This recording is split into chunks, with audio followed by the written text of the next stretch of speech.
according to that, it was 502 or 503 walking in there. But I didn't see that over here. Which one's right? The TV's right? Okay. Good. All right, I'm good. I'm glad you said that then. What do you... I thought we... Did we... No, we were talking about that. I don't know by myself. I'll be honest. I've got to try. Those things usually happen at the same time that I have our staff meeting on Thursdays at my office. And but I got out of the staff meeting, and of course I had some people. I go to church with Jay and Pat Brown. Well, if you make a motion, I'll second it. Let someone else know. I'll jump back there and second it. Yeah, they were. And Shelley Taylor also. Is that going to? How's that going to work? Shelley here. Let's see her. How does that, what's your, okay. How's that gonna work? We're gonna be okay on that? Good deal. All right. Good deal. All right, I'm ready if you are.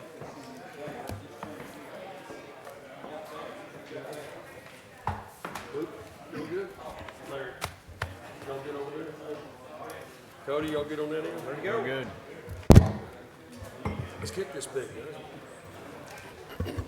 guys. All right, we're going to go ahead and call the February Planning Commission meeting to order. I'd like to welcome everybody here. We've got a full house tonight, looks like, and we've got quite a few things to take care of, so we'll get right on it. First thing is the housekeeping item we always have to take care of first is the minutes from last month's meeting. Commissioners, what's your pleasure?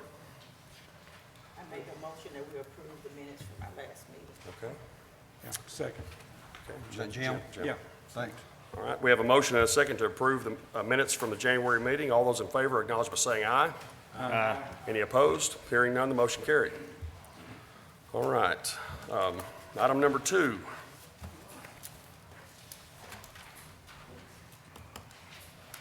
This was tabled at the November meeting, December meeting, and January meeting. The request to review, approve the special use permit to allow placement of off-premise sign of Arkansas Heart Hospital Clinic and Cardio Cancer Center located at 209 South Portland here in Russellville. And it's in a C2, and that's submitted by Kevin Nelson on behalf of Wobie. Am I saying that right?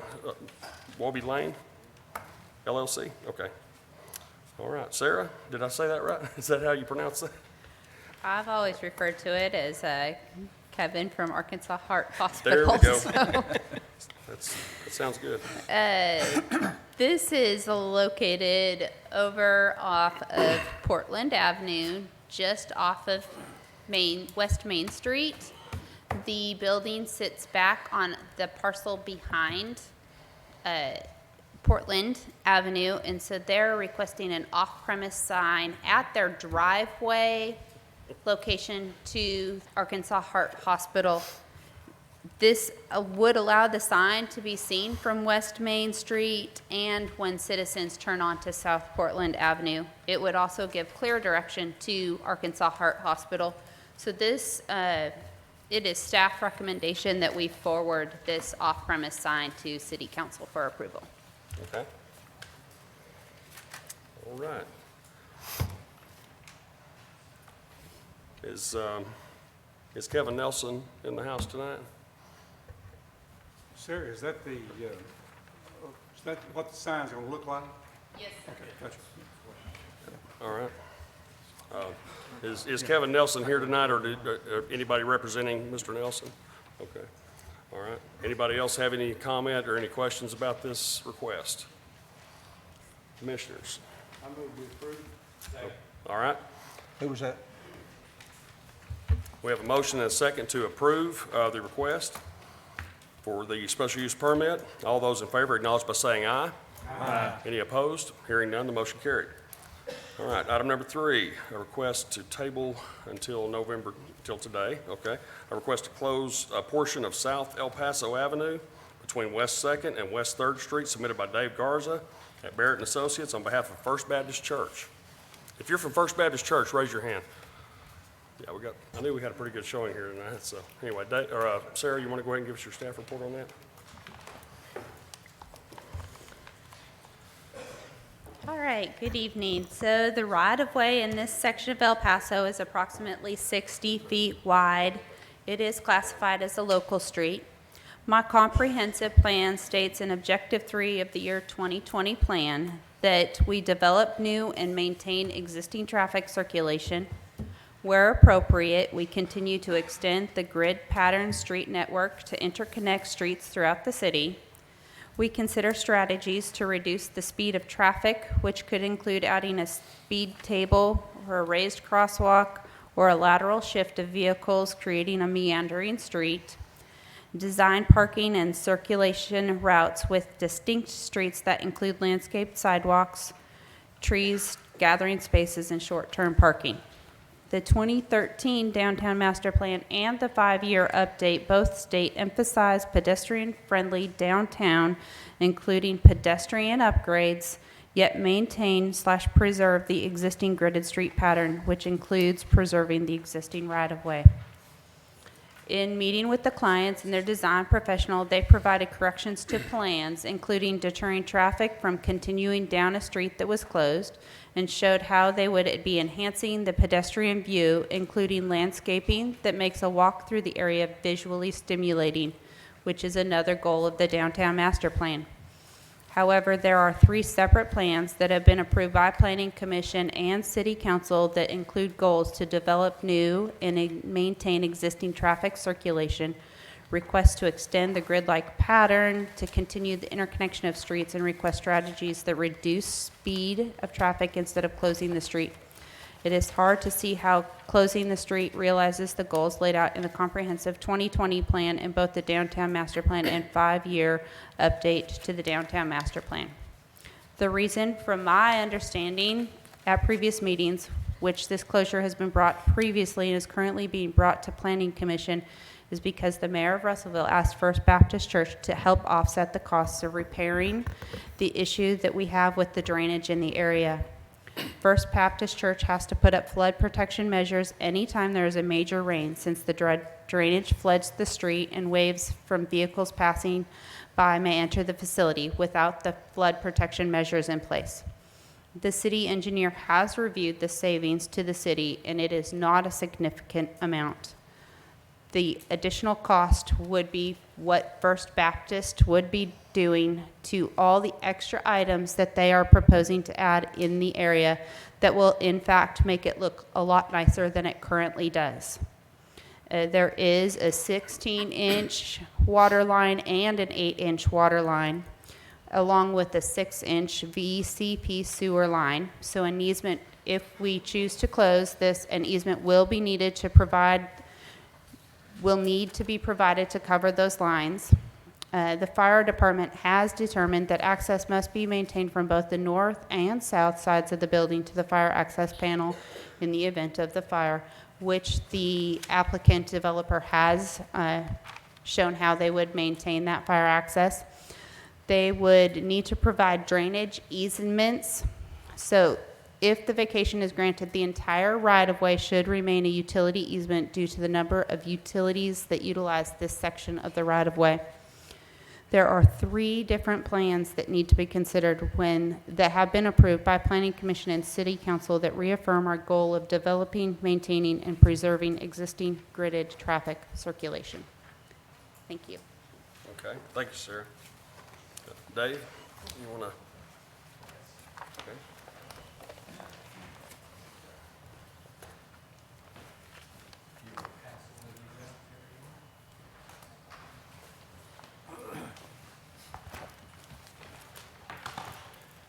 David Garza with Barrett and Associates, representing First Baptist Church. First of all, I want to thank you all for your patience on this proposal. I know we have tabled this many times while we worked with the staff to come about with a good plan that is workable. We've met with the staff on 2 separate occasions, and The concept that we're presenting to you tonight is a result of those meetings, as we've incorporated many of their ideas, as well as working with the fire department. Upon hearing that the city was going to tear up the street in front, that is true, that this would be an opportunity then to fix the area. So First Baptist Church and the city got together and also got with their architects to come up with a conceptual design that would work if they close the street here, that would work for both parties in making this area look nicer. Nobody thought in 2003 that 1 cent, 1 penny, would have made such a big impact in the city of Russellville. But you look around right now, I mean, you can see the millions and millions of dollars that 1 cent has done. So just because, the project, the offset of what the church might be doing as far as the city's benefit might be small, it's still something to look at. Not to mention, as Sarah said, that what the church is going to build there is going to be at a significant cost to make it better. But I passed that out to you, and I wanted to just kind of show you something. As you see in the front, I hadn't been down there in a long time, and I noticed that sign right in front of the church, and I thought, well, that'd be a good picture. I remember one time, I'll try to keep this short, I really promise. When I was at Public Works, we were trying to get funding for the South Frankfurt crossing down there where it crosses Wig Creek and the old dilapidated bridge. And I was down there to take a picture of it. And I was looking and I saw something out of far up the road, and something coming. It was yellow, it was getting bigger and bigger. It was a school bus. And the creek was flooded. I mean, it was that far from the bridge. Perfect opportunity to take a picture to show how unsafe that bridge was, and I snapped it. And then I saw this sign and said, well, wow, perfect opportunity. Caution, slow down, pedestrian traffic. It shows you that there's a potential hazard here, and that's what we want to try to point out. If you turn the page, we want to look at the traffic count. What you're looking at there is the 2015 RDOT traffic count in the area. Down below, we've done just some counts and showed you in 2010, 2015, and 2016 and 18. On West 2nd Street, there were 3,300 trips, 2,800. Main Street, of course, ran about 20,000. North Denver had an average of about 1,000 trips per day. South Denver, a little more, as you can see from that. North Commerce is heavily used. South Commerce is heavily used. And North El Paso is heavily used.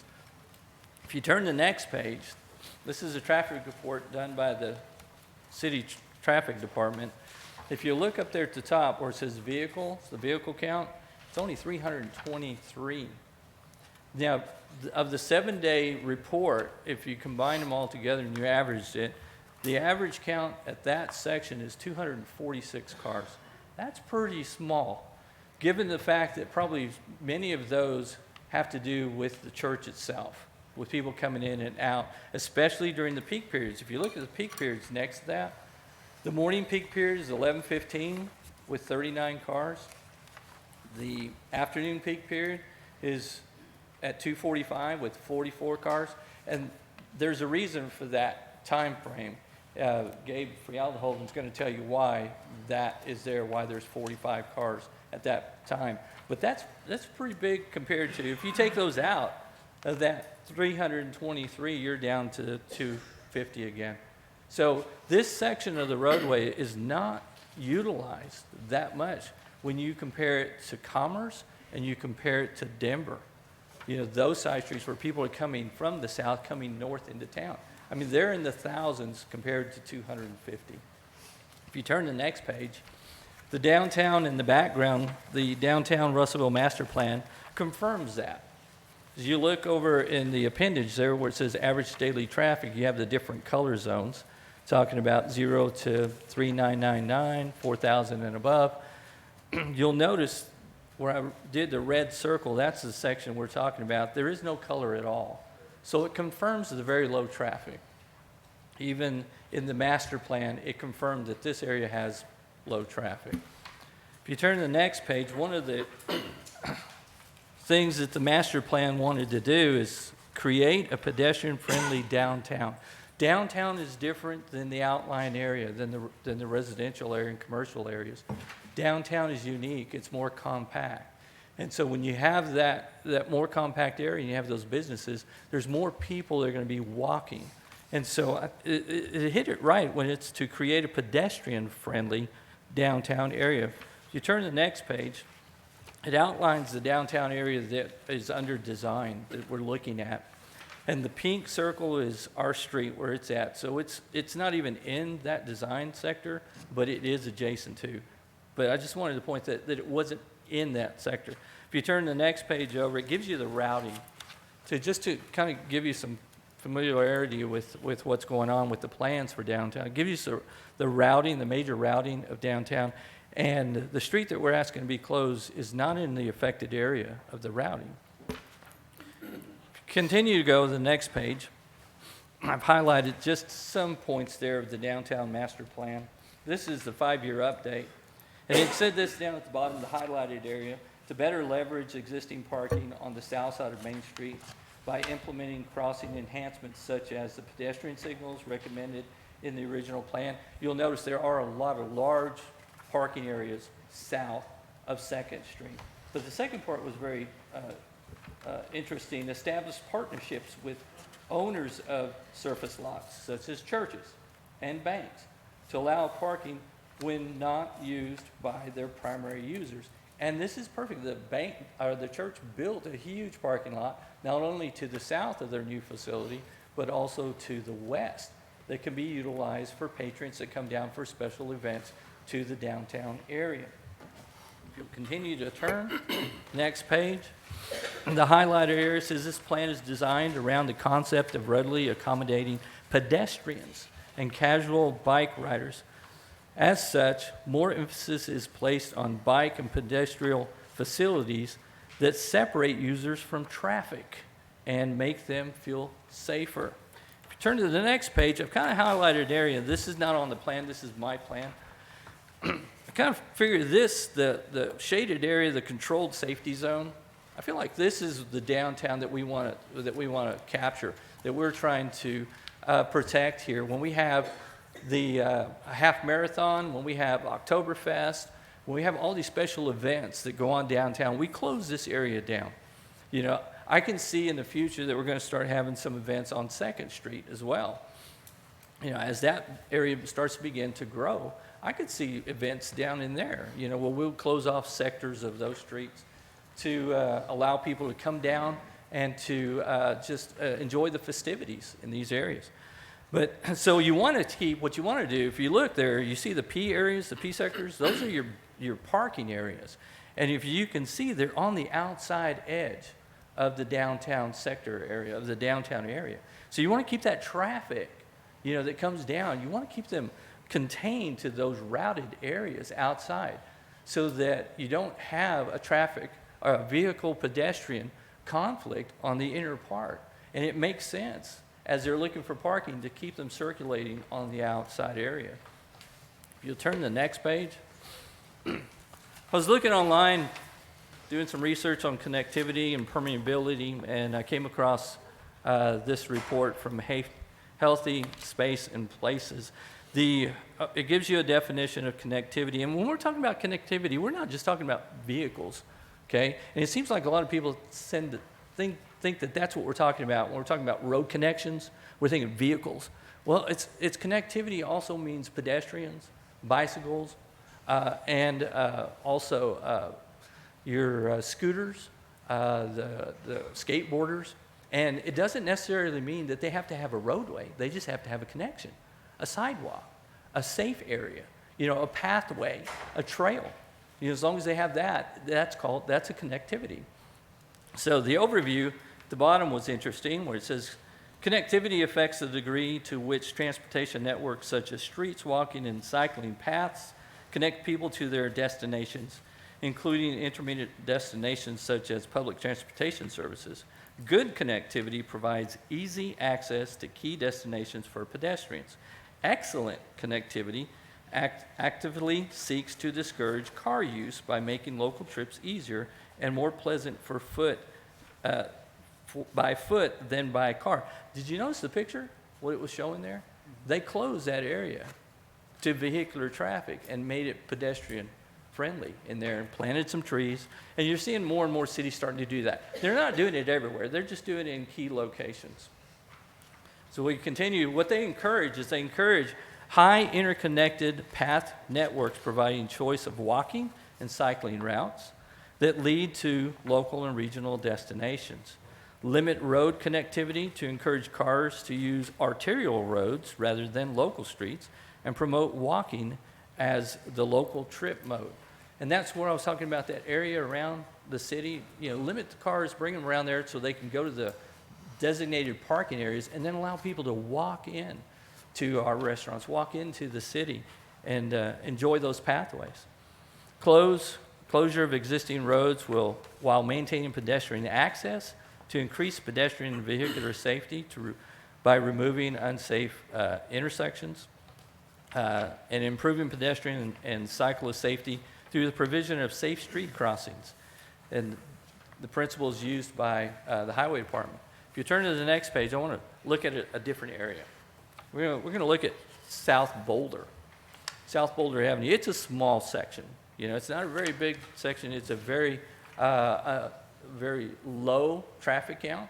I don't have the numbers for it, but every time I've been there, I've hardly ever seen any cars. But one of the problems we do notice about the street, even though you can use signage to take care of this, it doesn't always work, is that this intersection has a problem with left turns, as you can see from here. During any given period of time when traffic is heavy, if you're coming westbound and you go through Arkansas Avenue and you want to turn into South Boulder to go into the bank, there and you want to turn left, you can't. It's going to take a while. And while you're taking a while, if you're the lead vehicle at that intersection, you've just held up everybody behind you, and those cars are out in they're parked out in the intersection. So it's not safe. And the same thing happens the other way. If you're coming from Boulder going north and wanting to turn west, it's a problem. It really is. And so when they talk about downtown, making areas that are more community friendly, more, what do they call that? Safe spaces. Turn over to the next one. Why can't we do something like this? They're already looking on the master plan. They were targeting the north area there between the courthouse and that building as a small area of congregation. Well, why couldn't we do something like this and make this intersection safer? And yet it'd be great for the community. I mean, can you imagine? We could put a statue out there or something. I mean, what I'm trying to say is think outside the box. Just because the plan says this, don't stay within that black and white zone. Think outside the box. And I believe that's why the new plan, the 2040, is called Reimagine. Because what does that mean? It means to imagine something new. Imagine what could be, if somebody were to present it. All these different ideas. So what we're wanting to do, if you'll turn over to the next one, it's the concept that we came up with the recommendations of the staff down at the very south end of El Paso. The staff was concerned about people traveling north, whether they would continue to go straight or not. Could you do something, maybe a bulb out, a raised section of the driveway so that when people come north, they would see, hey, you have to turn. It's a driveway. And we did that in there. And I think that will work very well as striping and signage. We made a pedestrian, bicyclist, skateboard-friendly connection there. If you turn over to the next page, it's a little bit enlarged. It's a great gateway to what's happening. I mean, the city's going to come in. They're going to have to do some work for drainage in there. We're going to have some improvements that are going to be made. It's going to be patching. We all know patching doesn't look real well. Now, they may decide to overlay it. It's a possibility. But why not now? Since that's going to happen, let's take the opportunity to improve that area and improve the safety of that area. If you look at the next page, shows you what it looks like now. All of you know what it looks like. You've been there before. It's a narrow street. And then lastly, the last page is the concept. When you look at the concept, it gives you the feeling of a gateway. You know, as they talk about these gateways, it's kind of like a frame, like a picture frame. As people are parking on those larger parking lots to the south, they exit their vehicles and they walk to those downtown festivities. And here, they're walking through this gateway to the city, you know. Here it is, it gives you that feel, you know, with that awning there that you're walking through there. It's kind of like when you go to Branson or Silver Dollar Cities, you gotta walk through all of those little sections there where you have to pay. Well, this kind of gives you that feeling of a gateway. I'm entering, you know, the downtown area, but in a safe way. But not only that, it also helps protect the patrons of the church itself that use this area. Keep in mind, when the concept or the 2020 master plan was done, First Baptist Church they didn't have that new addition. Now they have. In just the last few years that they've built that addition. And they've remodeled the existing addition for their teen department. And so they have more people, and they've grown. I don't know if you've noticed, but they have really grown a lot. And so as you have more people going through there, you're going to have more and more potentials for conflicts. And you know, we need to probably do something about that. Not probably, we need to do something about that since we have that opportunity to do it at this time. So, in closing, just want to reiterate that section of roadways has very, very little traffic. And we're not stopping the pedestrians. We're actually creating a safer pedestrian, a safer cyclist is what they're proposing to do. A safer way for pedestrians to come from those parking areas into the city festivities. It would serve as a beautiful gateway. It'll improve the pedestrian safety, not only for the church, but for the citizens of Russellville. And the right-of-way will be maintained as an easement for the utilities. As Sarah mentioned, there are numerous utilities there. I'm aware of those same utilities.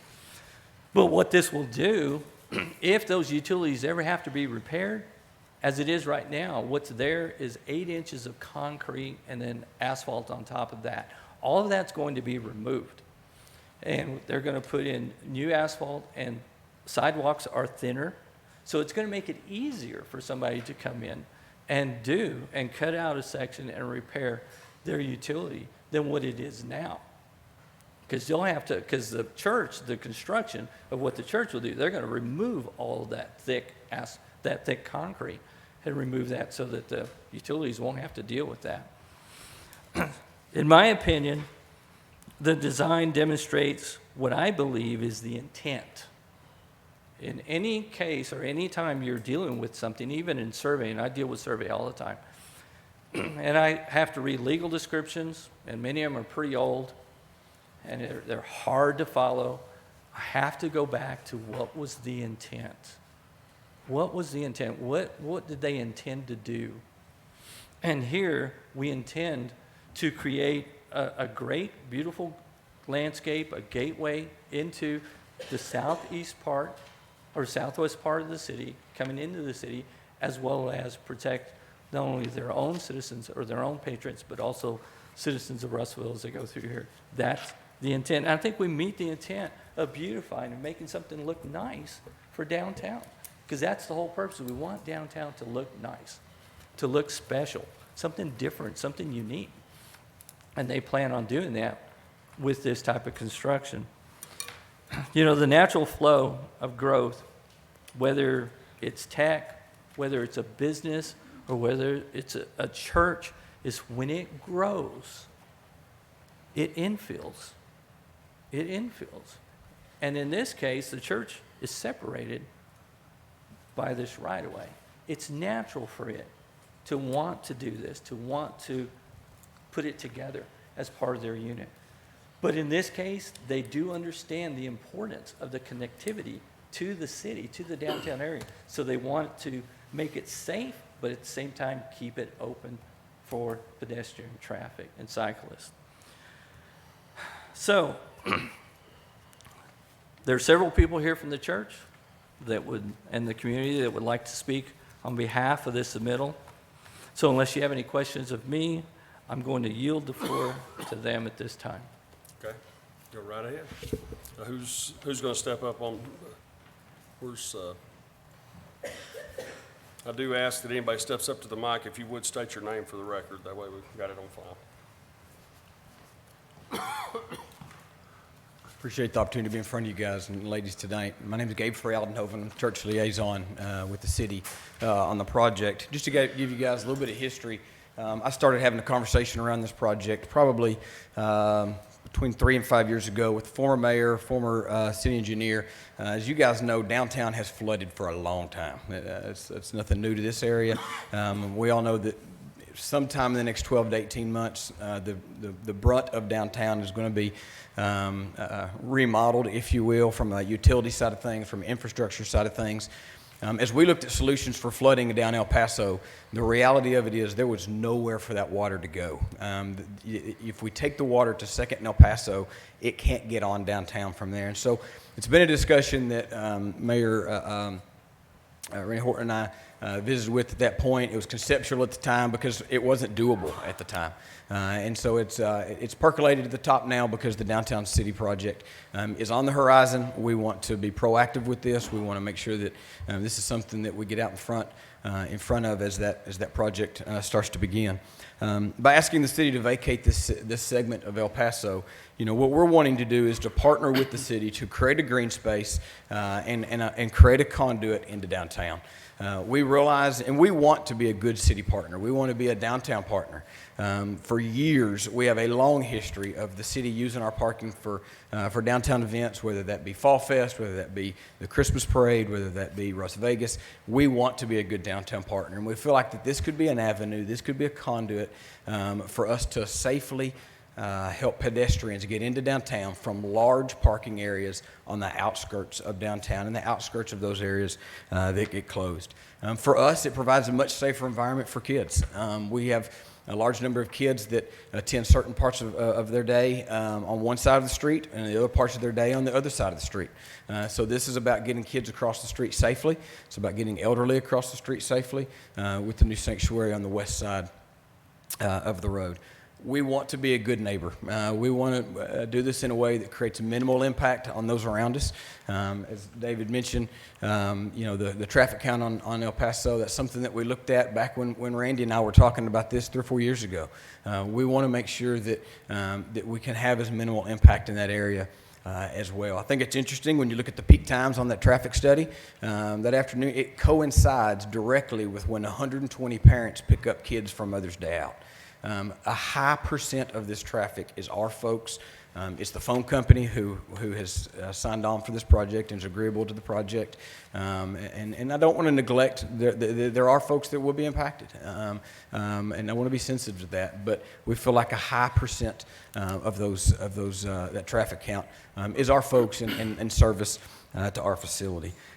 We feel like that we can create a public safety with this. Our facility is used for a lot of reasons besides ours. We want to be a good public partner with that. In conclusion, First Baptist is willing to invest a significant amount of money to partner with the city to create a green space, promoting safe travel of pedestrians into downtown, and to create a cost savings to the city as part of the putback that's going to be occurring as a part of the drainage project coming up. We want to create a walking corridor for safe travel for folks into downtown, a safe corridor for our folks to go from the west side to the east side of our campus, and a safe corridor for folks to get from facility to facility across El Paso. So appreciate you guys and ladies' time tonight. We will answer any questions or yield the floor. All right, thank you, Gabe.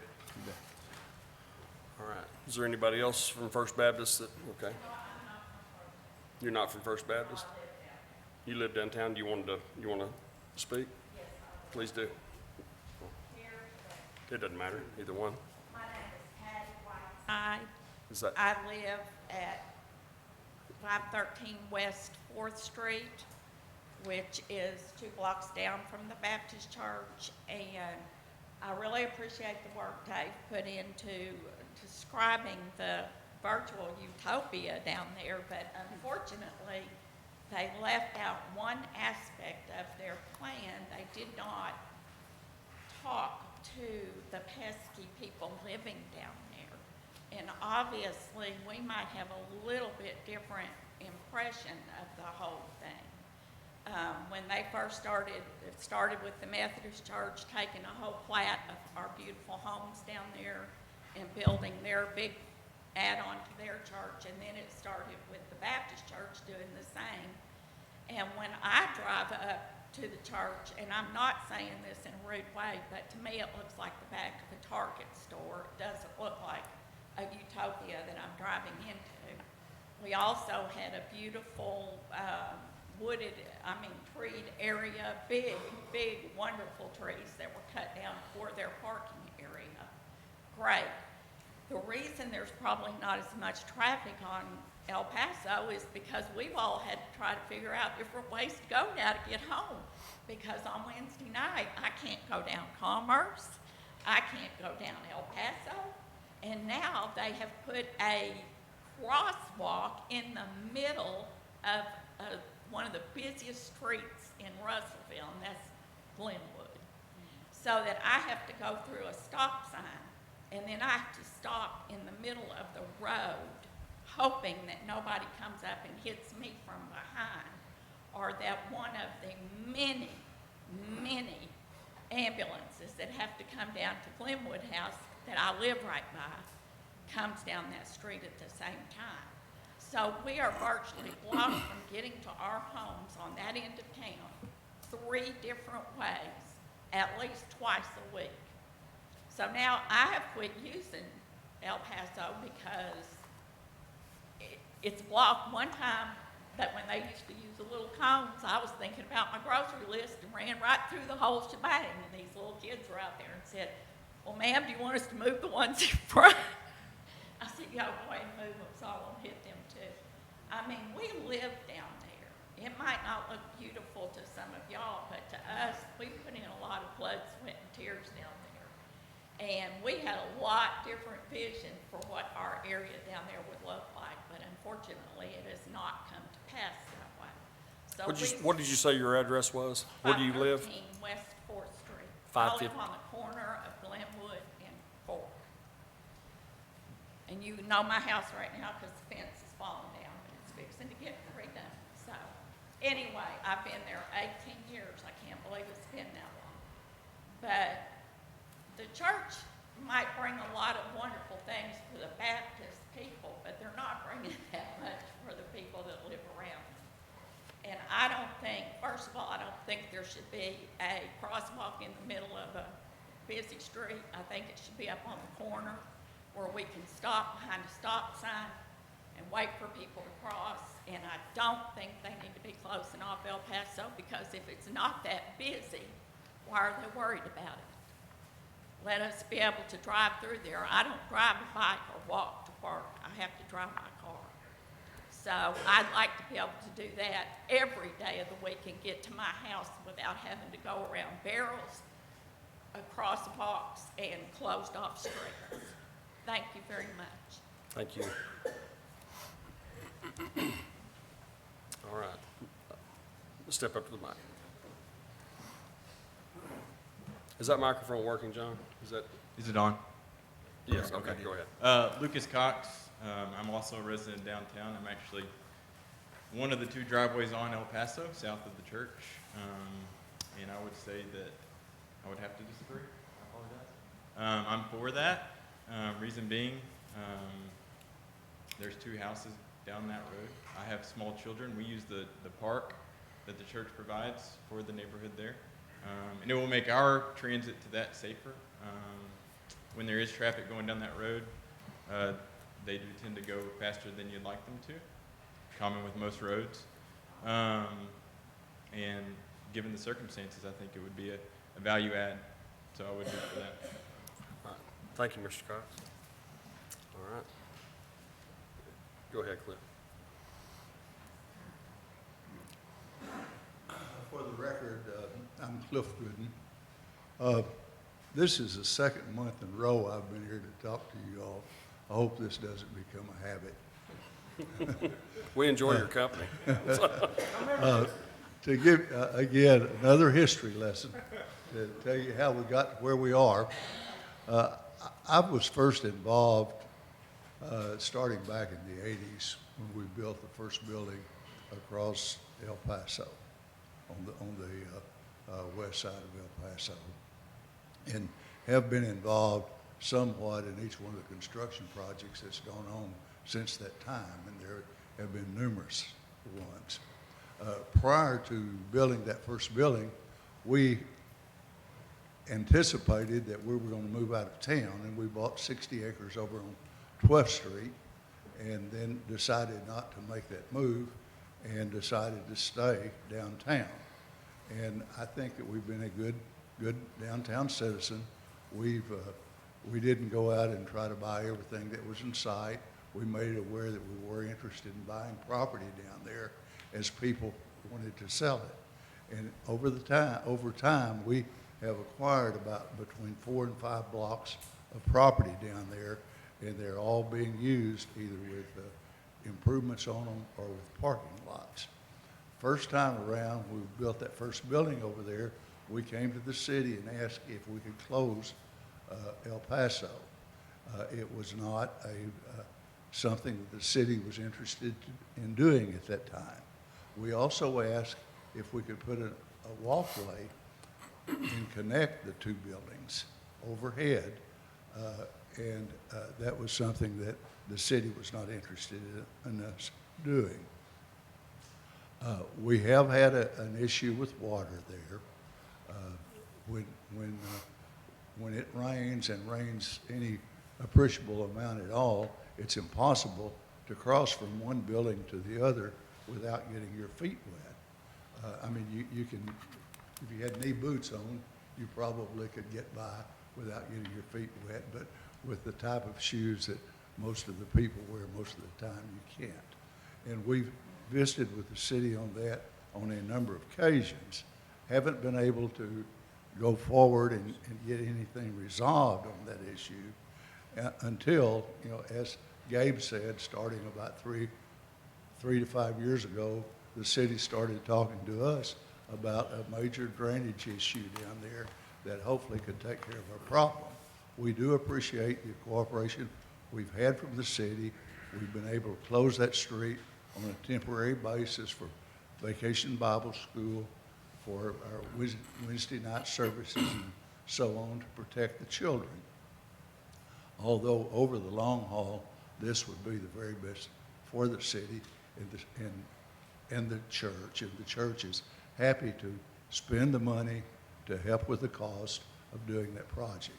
We do appreciate the cooperation we've had from the city and from you all. Thank you.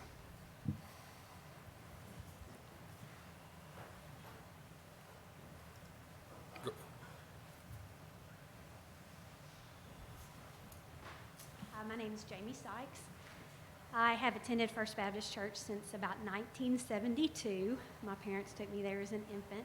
So you could say I've dodged the traffic on El Paso as a child, as a teenager, as an adult, and now as a parent. I've had to take my children across that street multiple times.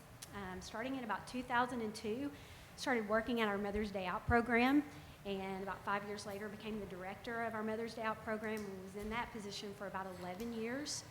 So I walked children across that street multiple times. Gabe talked about it a few minutes ago.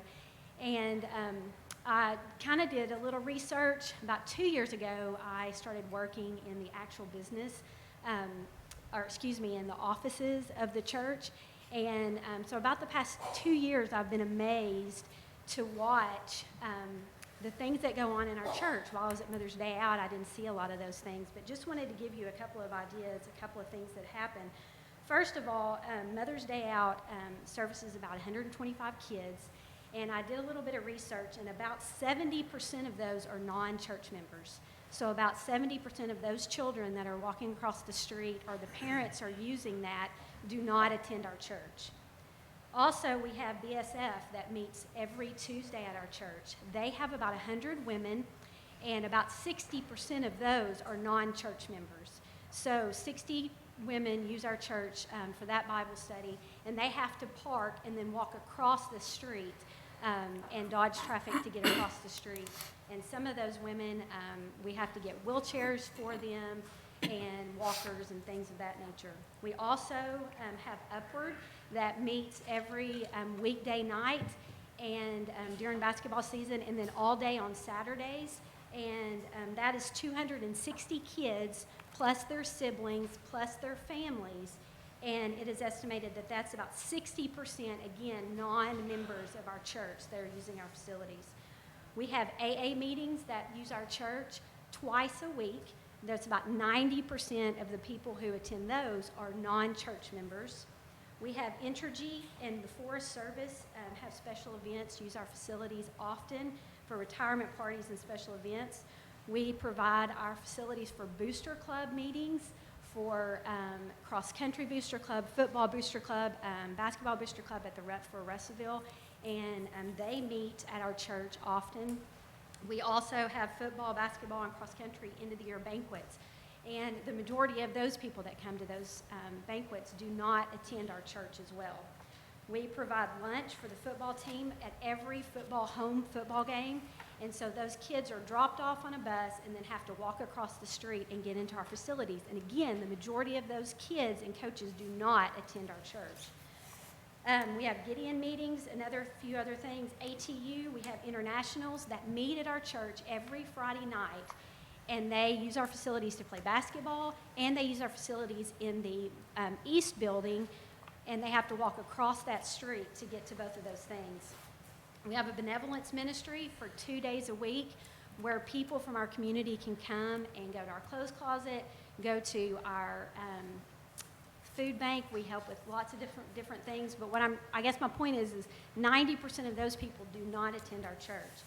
So I guess my whole point at saying all of this is First Baptist has become, in a way, a pseudo-community center. We have hundreds of people that I watch every week come in and out of our facility, and they are not they are community members, but they are not FBC members. So this is a possibility. I know, we don't want it to look like this is something that we're doing. It is for the safety of our church members and for the children that attend our church, but it is also for the safety of the children that use our facilities and the parents that use our facilities and other community members that use our facilities during the week. So thank you very much. Thank you.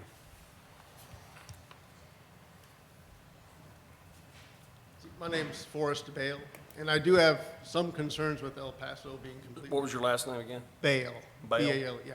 I do have some concerns with El Paso being completely closed. There are a few businesses just south of El Paso, so this is somewhat isolating to those businesses. I drive down El Paso every day. I bank at First State Bank, so I go right down that road every day. I go slow. There are pedestrians there, but and I will say when it's closed for Vacation Bible School or other events, it is kind of annoying to have to zigzag around to get back onto El Paso because that's the way you get to Tech and to the other side of town. So it feels isolating to the couple businesses. There's a business next door to mine. I'm on 3rd Avenue. Down there as well, there's another small appraisal business, I think. So it's kind of isolating. It's not just residential down there, and it feels isolating a little bit to the businesses. My other concern is that the most direct and fastest route from the new fire station to my office is straight down El Paso. If they can't go down that road because it's closed, they're going to have to zigzag around a little bit. It's not going to add a lot of time, probably a minute or 2 minutes.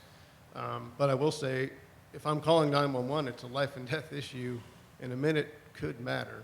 So I do have concerns about that, it being completely closed down. Okay, thank you.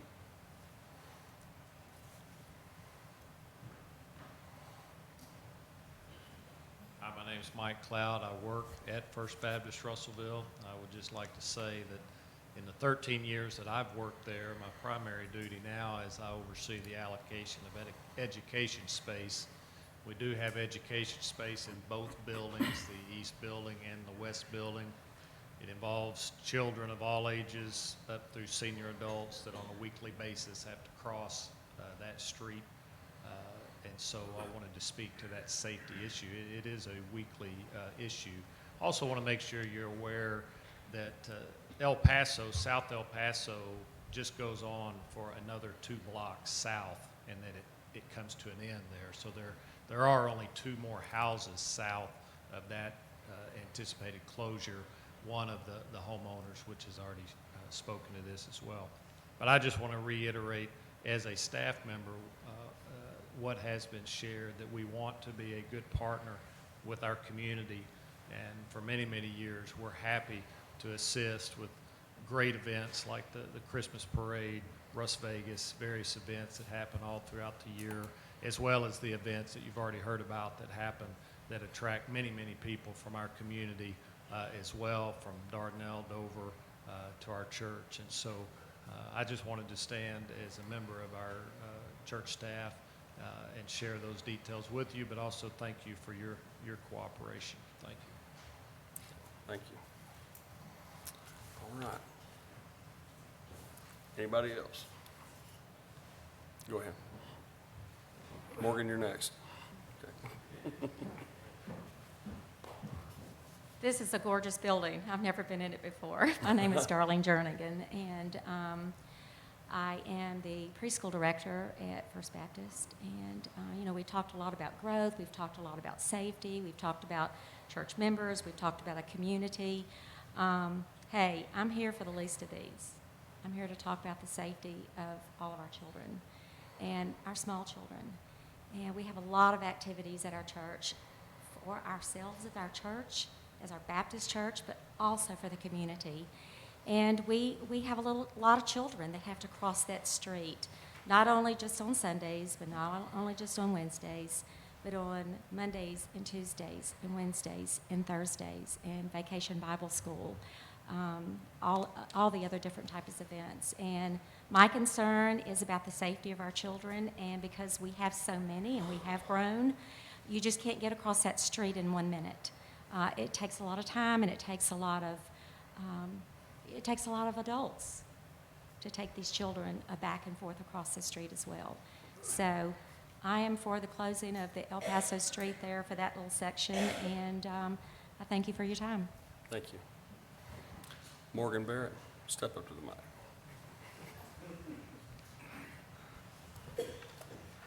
Morgan Barrett with Barrett and Associates.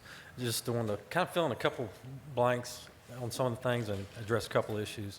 One of the things that Mr. Gooden talked about was whenever First Baptist wanted to close the street originally, there were some unresolved issues with utility easements, and we just didn't know exactly what the result of closing that would do, and we didn't have the utility easements addressed.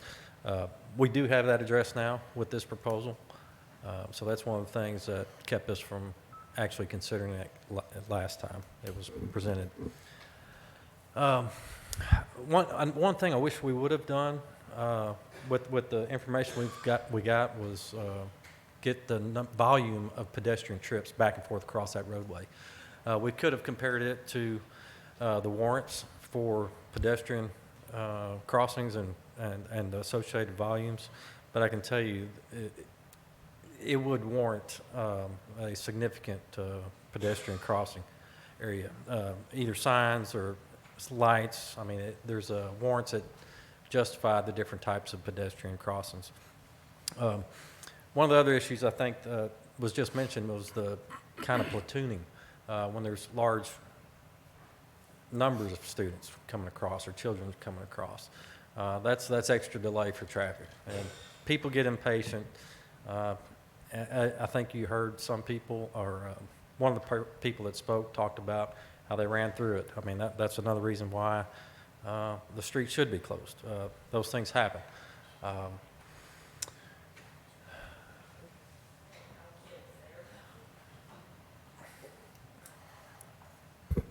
There was one other thing I had, and I forgot it.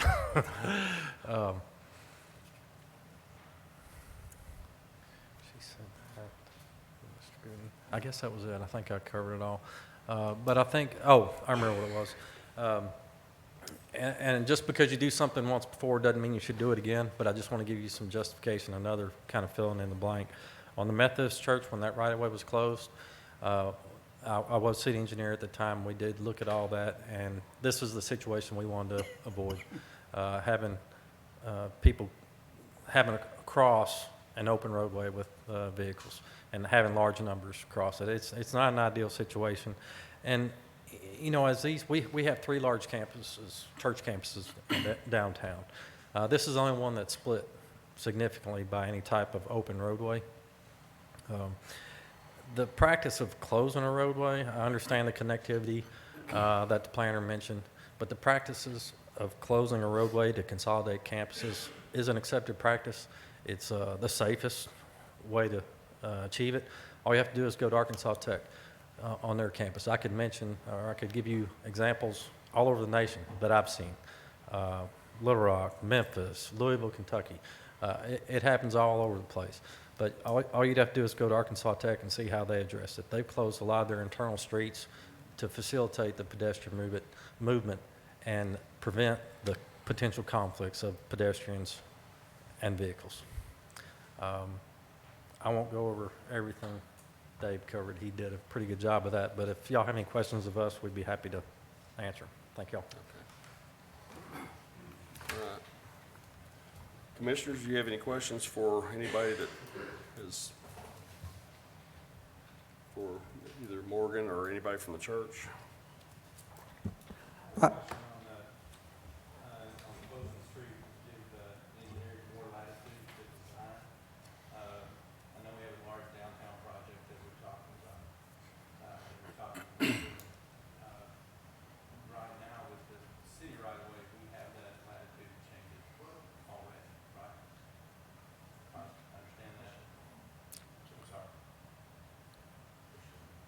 I'm sorry. My question was that closing the street, give the engineer latitude to design whatever's necessary. We have that now, I guess, because it's still in control of the city.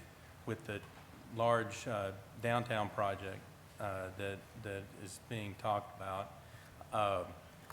do you think it would be better to work through that and then look at this, and because that would be part of the study anyway, I'm assuming.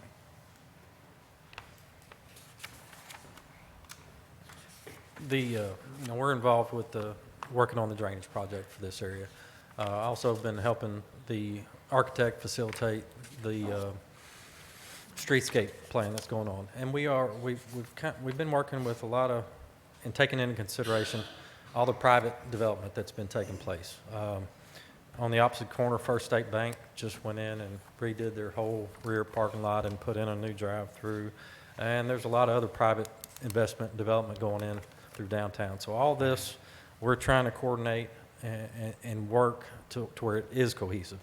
I could see that the church's architect, as well as the architect working on the streetscape, would probably have to coordinate to make sure that materials and everything match, but this right-of-way would remain open from a right-of-way standpoint, would be closed to vehicles.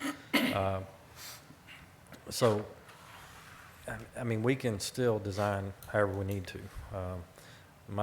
We don't have the detailed design on the drainage. We've got some renderings on what it would look like as far as to facilitate the pedestrian traffic and closing it for vehicles. But yeah, I mean, we can adjust and coordinate going forward.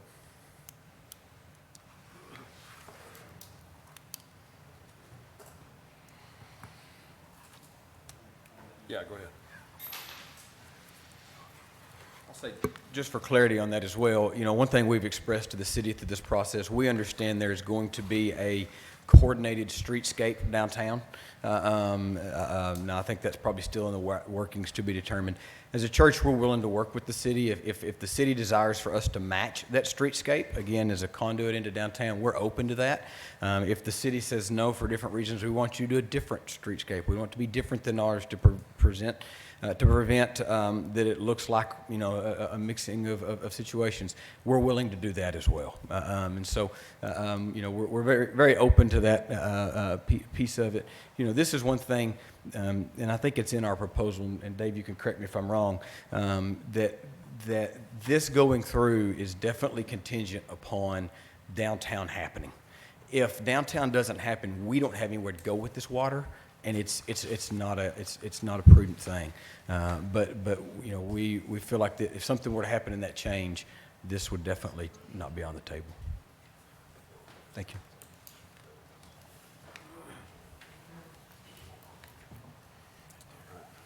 Okay, anybody else have any questions? Let's get a motion in a second. I have some. Okay, Need to get a motion in a second. all right.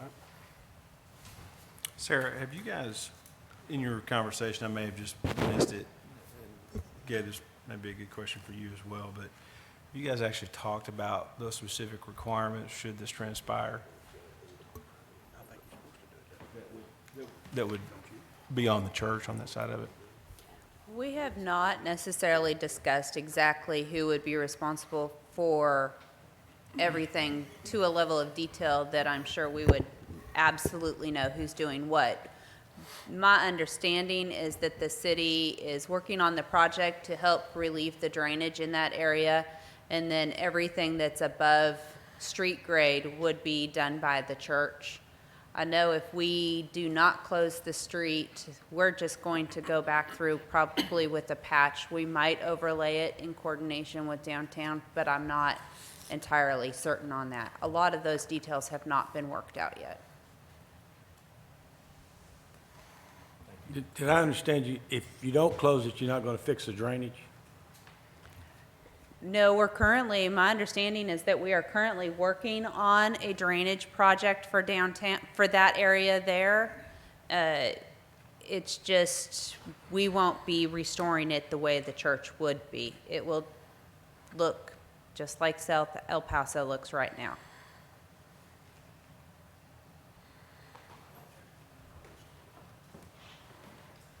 So we are working on the drainage project. Right now, we have the hydrology done and the hydraulics. We don't have the detailed design for, okay, this pipe is going to be right here in this part of the street. We do know that it would involve some extensive excavations. And in lieu of replacing the street that we have to dig up, would be an opportunity to come in with a completely new surface instead of just patching it back. And if we do that excavation, the city wouldn't be paying for putting it back, which it's not a large sum, but if this is going to happen, it'd be funds that would be wasted from patching it and then tearing it back out at a later date. So that was what the savings would be to the city. Estimated, $10,000 to $20,000, and it's a lot of money, but on the scheme of the project, it's not a big sum. But yeah, the drainage project, my understanding, it would happen either way because it is needed. It's bad. In the years that I've been on the planning commission, I've seen very few, businesses or entities of any kind that were willing to partner with the city to do anything like this. I think it's very commendable. I mean, of what First Baptist is doing here, that they're doing their due diligence to make this make the project easy for the city to tie into and work together with them, and has the city's best interest in mind as well as the church. I believe that's very commendable of you guys to do that, and unless it's a tie, I mean, I'm just gonna say, I really think what you guys are doing is commendable, and go ahead. No, it seems like there's some concern whether the city's not going to do it or what's going to happen with the street closure. And we've talked about this. If the drainage project does not happen, the church's project does not happen. So if you want to put something in the condition, you can put conditions to the closure to that effect. Everybody's in favor of that because the church is not going to do anything until after the drainage is complete. So you know that they're not going to start anything. And so if the drainage doesn't happen, then it's not going to be closed. So if you want to make it a condition of the closure, that's absolutely fine. And maybe that would help safeguard the city in that aspect if it didn't happen. It's just something to throw out there. Dave, before you step down, I have a question. On the last page of this pamphlet you handed out, is that a rendering of the proposal? Yes. Am I looking, up and down El Paso? You're looking north. North on El Paso? And Yeah, that's- you're on the south side looking north. One thing, if this thing does pass, I ask that, looks like a lot of lines are running east and west and not many lines are running north and south. If we're doing so much connecting with pedestrians to the downtown area, I would ask that the designers think about running some more lines north and south to make it more pedestrian friendly. Are you talking about sidewalks? Yes, yes. Well, yeah. Because they have sidewalks on both sides, going north and south. In the rendering? Yes. That yellow is sidewalks. Yeah, the Okay. yellow is the sidewalk. Oh, it's If you on a look at the yellow. It's on a different page, though. Yeah. I was looking at the last page. But anyway, just if this thing does pass, I think that ought to be a high priority. Yeah, that's the purpose, is to make sidewalks on both sides, because you have the parking lot just south of, is it CenturyLink? And then Yeah. you have the churches, so you want to make Right. sure that both of them have a pathway. And that's what they incorporated in there. Okay. And I do think that there's been a precedent set or somewhat of one set with the Methodist Church also on this for whatever that's worth. Yeah, it's all about the safety issue, where they're starting to infill, churches are infill, but it's really about the safety. Okay, thanks. Yes, sir.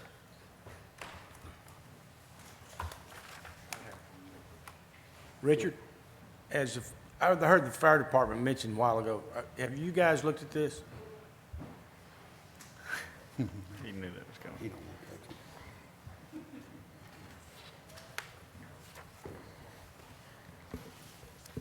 Did you have to bring me in this? What's your question? Someone mentioned the fire department being impeded a while ago. Have you looked at this?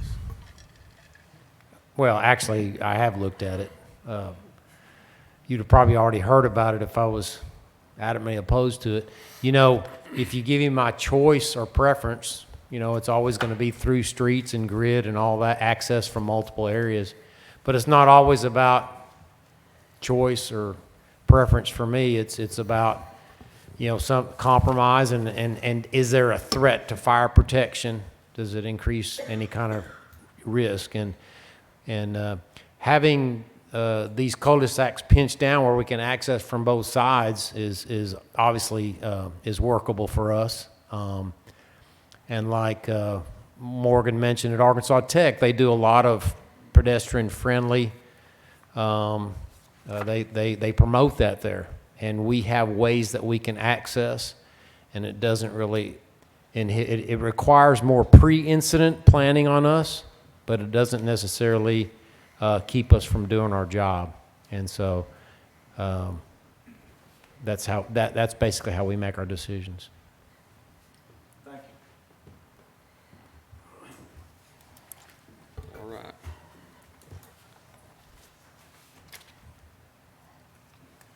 Anybody else? Commissioners? I want to make a comment on this, just full disclosure on this. It's our company that has been awarded the downtown project for the drainage and looking at that.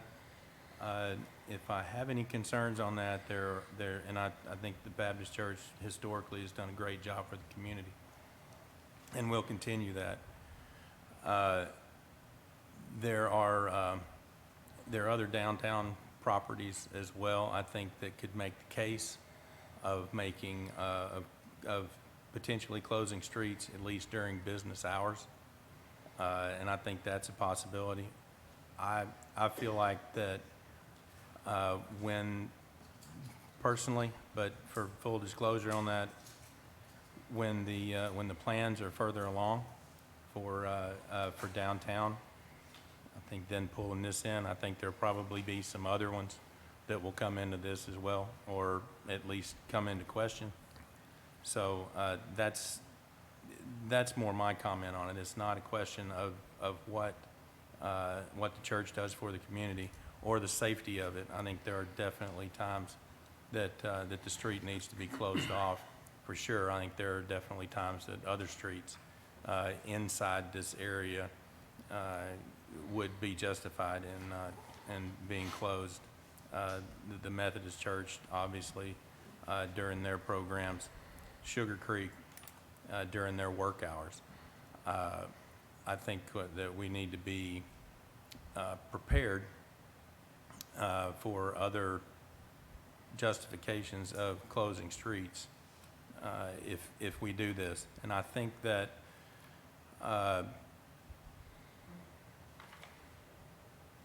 that we should look at the entire downtown plan, and as that's laid out, and then address the other streets, is just my opinion on it.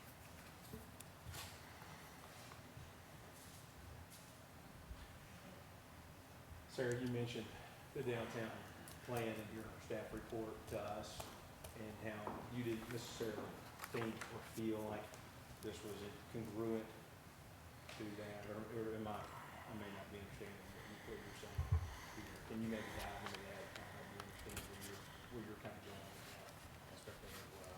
Absolutely. So we have the comprehensive plan, the 2020 plan, which is in effect.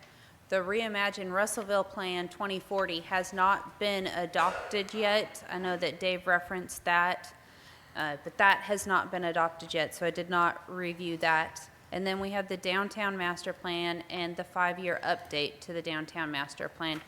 Those are all talking about maintaining and establishing new gridded street patterns. So the idea with the comprehensive plan and the Downtown Master Plans were that you would have these streets that do connect and that would continue to provide pedestrian connectivity and vehicular connectivity. That's why they talk about some of these things where it says designing, consider strategies to reduce the speed of traffic, which could include adding speed tables, raised crosswalks, or a lateral shift in vehicles to provide for a meandering street. Those are all definitely things that we talked about, and I had suggested early on when this first came to my attention, and we've talked with the church representative, we've talked with the developer. They have definitely made some changes to their plans as a result of conversations. It is just hard for me to have some plans that have been adopted not only by Planning Commission but by City Council to necessarily go against what those are directing me to do. I do admit absolutely that what they're proposing will look nice. It's going to be visually, visually enhancing and stimulating to your eye when you walk through. It will be an easy corridor for people to walk from parking down to the downtown area. And they have made some definite design changes to their design to help kind of minimize the traffic that might try to continue driving straight down that street. I'm really leaving it up to your determination as to what the Planning Commission wants to do based on the fact that I have those 3 plans that do ask me to maintain and establish new gridded street patterns. Yes, sir.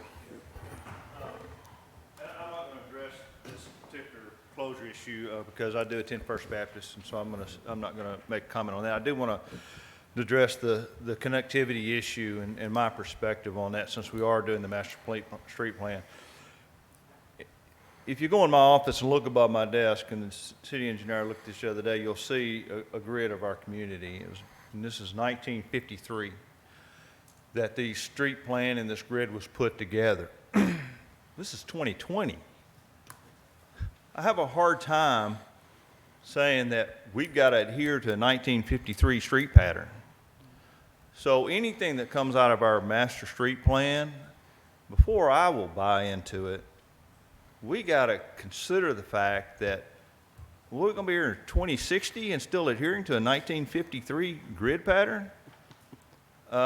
So we have to use some intelligence before we go forward. And I appreciate and I respect what Sarah's saying, because she's exactly right. She's trying to go by what we have in place.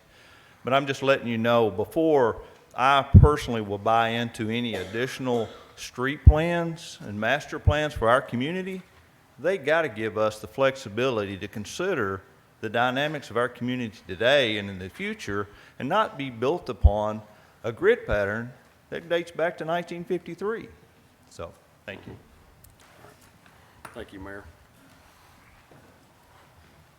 I'll be real brief. I agree with both of them. And here's why. The through street and connectivity, completely agree with, and appreciate Luke's concerns about some other areas in town. But I think you've heard the answers right here for both of them. So let me just explain real quick. This particular street, it's not a through street. It goes to Lucas's house, and you have to take a right or take a left. This one is not a extremely high traffic, high volume. There's more pedestrians on it than vehicles. I mean, we need to kind of keep that in mind. I really wish we would have gotten pedestrian counts. I didn't think of that until we got here. The other streets that are through streets, I mean, I don't think I could stand up here and argue that we ought to close them. Some of the ones that are concerns are where I go to church, at the Methodist Church. Parking lots across the street. There's kids back and forth across there. I think some of the elements in the plan that Sarah mentioned, maybe we can look at, that the concerns that Luke brought up. We can kind of get those things together and address those concerns where there are these other conflicts. I think in this location, the best thing to do is close the street. It's available. It's not a through street. And as the mayor said, the plan's there to give guidance and to follow. But when something doesn't make sense, or there is a better solution, and it's been analyzed, probably in depth and over several years, as Mr. Gooden has discussed, I think we've got a solution. It's right in front of us. Thank you all. Thank you. All right, commissioners, what's your pleasure?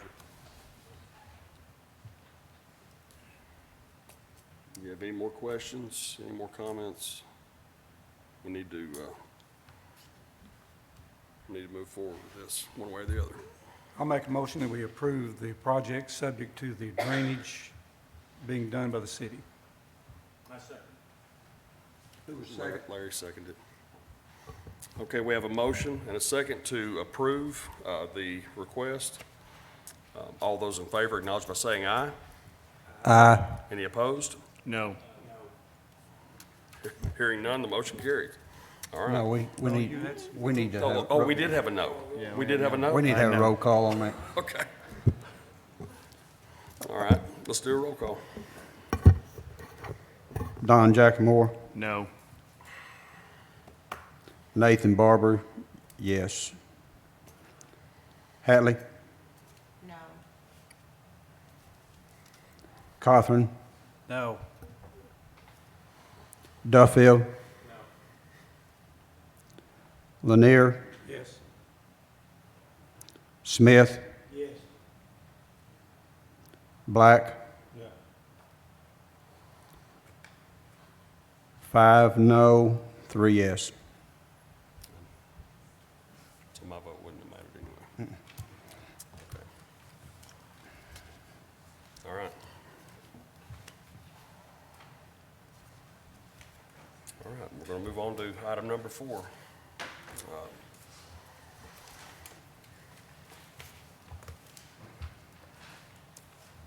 All right, we have a request for the approval of a large-scale development of the Omega Solutions to allow an addition to the existing building located at 3324 Bernice Avenue, submitted by EWI on behalf of Omega Solutions.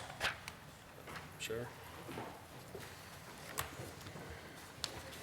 This is an application to add a 5,000 square foot addition to an existing 11,000 square foot building. The location of the property is down on Bernice Avenue between South Arkansas and Knoxville. The existing structure is 11,000 square feet. By adding the 5,000 square feet, it made it a large scale. Because it is commercial and an existing structure, I asked them to go through the waiver to the commercial building design because the existing structure does not meet the requirements of commercial building design, and what they're proposing matches the existing. So I have gone through and reviewed this. I've also additionally determined that they will need to apply for a special use permit as a fabricator, which I missed when the application came in because they're in use, they're existing.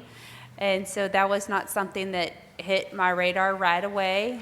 I have talked with EWI, and they understand that they will need to apply for that special use permit and get that approved prior to certificate of occupancy.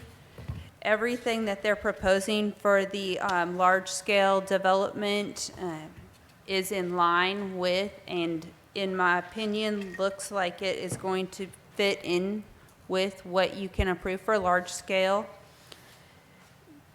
We met with the applicant and talked with them, and they did verify that the construction of the structural addition is outside of the 15-foot easement for city core. There were no comments from fire or community development. Public Works Engineering did reiterate that they need to mitigate runoff from change in surface to gravel, from gravel to asphalt. And the other thing that I did notice is that they have 2 parcels on this property, and so they will need to complete the incidental subdivision procedure, which is a staff level procedure. And so I do recommend approval of the large-scale development with the following conditions. Complete the incidental subdivision process, apply for and obtain a special use permit through Planning Commission and City Council. This will be required prior to certificate of occupancy, so that will not hold up their building permit. I did not go through the sidewalks. This is a commercial development. It would require sidewalks. I do have a note that this may be waived if we do the revision to the sidewalk ordinance, because this would be in the area where sidewalks would not be required because it is in the Arkansas River Industrial District character area. And then ensure all city core comments are met, of which they've already done. And then I also recommend approval of the concurrent waiver to the commercial building design. What about the parking lot, Sarah? Don't they have to do something asphalt-wise, or? That's a good question, Larry. Let me,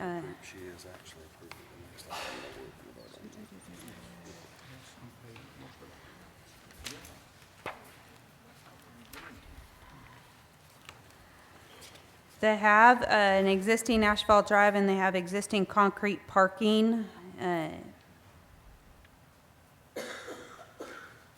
And I believe we have already passed ordinance that the rest of their area, storage area, would not need to be concrete because they already have provided sufficient parking and they have a concrete drive. So I believe they are already in compliance with that. Check on that, but, okay.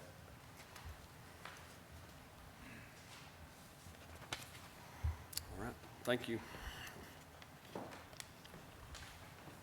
Is anybody from Jim, do you want to, or Addison, you guys want to, you got anything else to add? Okay. All right. Any other comment from anybody else? All right, Commissioners, what's your pleasure? I move to approve. All right. I'll second it. We have a motion and a second to approve the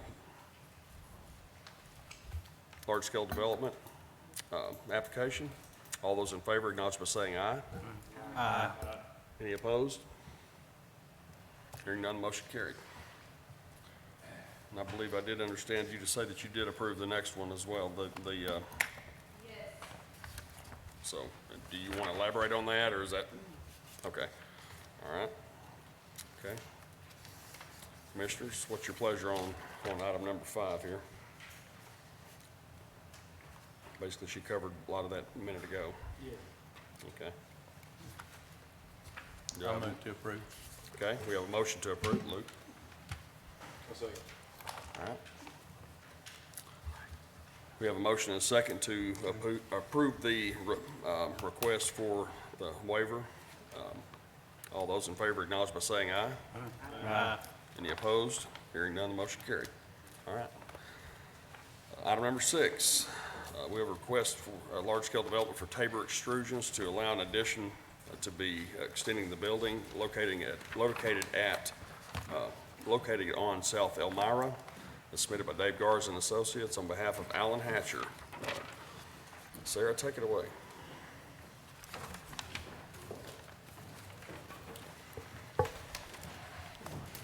Hello. So this is a large-scale development application for Tabor Extrusions.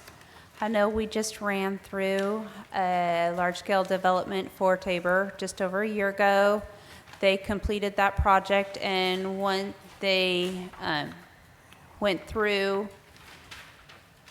after the project was completed, they determined that they actually need to add another covered building area on an already existing concrete slab.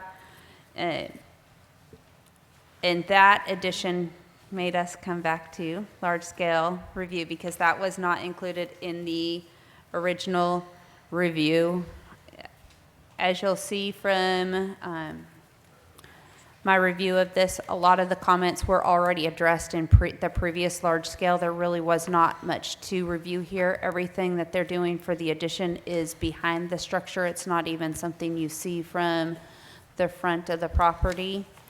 I did make a note that any street sidewalks should be required. However, this is also in the airport industrial district character area, and this requirement would be waived if that is passed. Regarding the commercial building design, since this part of the structure is not facing any part of the street, there is no need for any waiver or anything to the commercial building design. The fire department did ask to have it noted that the planning, it should be noted to the planning commission that this occupancy is currently being classified as an F2, unlimited area building. In the event of future expansion, the size, direction, or location of the expansion may be dictated by the adjoining public way, therefore potentially limiting or prohibiting the expansion. After review of this, staff recommends approval of the large-scale development. Okay. Thank you. And Dave, you got anything to add to that? Just a little. Okay. Just kind of what caused the effect of the new building. We had a very large opening where the material was going to come out of the building a year ago. That was the first design. Then it was discovered to construct and design a doorway to close that thing. It's impossible. I mean, it was $60,000. Up more than that? Okay, it was over $60,000. And it was more feasible just to add an awning with a wall, another 40 foot. And so the trucks would come in on the side and then have a regular door. And so after that was proposed, of course, because of the addition, you know, and it's a large scale already, we had to come back here, even though it was a small one, but it is required. I mean, that's part of the ordinance. So I was just going to give you a background as to why we're here. All right. Does anybody else have any comment on this request? Commissioners? I'd make a motion to approve. Okay. Okay, we have a motion and a second to, Shirley seconded that. We have a motion and a second to approve this request. All those in favor acknowledge by saying aye. Aye. Any opposed? Hearing none, the motion carried.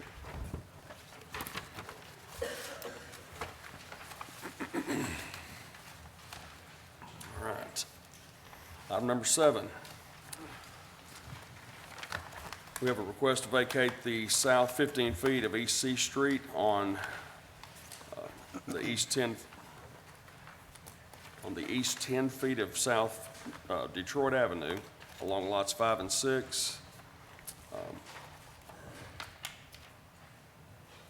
Jail Shin addition for Russellville, less and except a 10-foot by 10-foot.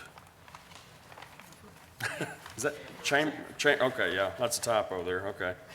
On the northwest corner of said right-of-way closure, submitted by James and Patricia Brown. Sarah, you got a report on that one? Yes, so this is running concurrently with an application that the Board of Adjustment heard earlier to allow parking to back into the right-of-way for this commercial business. This is an existing childcare facility. It changed ownership. And when it changed ownership, they needed a new sign. They brought the sign application in, and we realized that the sign was in the right-of-way. So I recommended to them to go through this vacation process because both of the right-of-ways are 80 feet in width. A local street requires a 50-foot right-of-way, and so a reduction by 10 feet on North Detroit and 15 feet on East C still leaves plenty of space, 70 and 65-foot right-of-ways. They're on a local street, so there's no real impact. It's not going to be close to the street or reduce the right-of-way in a way where we would not be able to maintain it. This would reduce the amount of parking in the right-of-way, and it would bring the sign for the property onto their property instead of in the right-of-way. And so it is staff's recommendation that we forward this to City Council for their consideration and approval.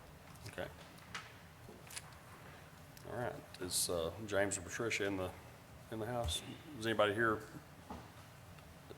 No? Okay. Commissioners, what's your pleasure?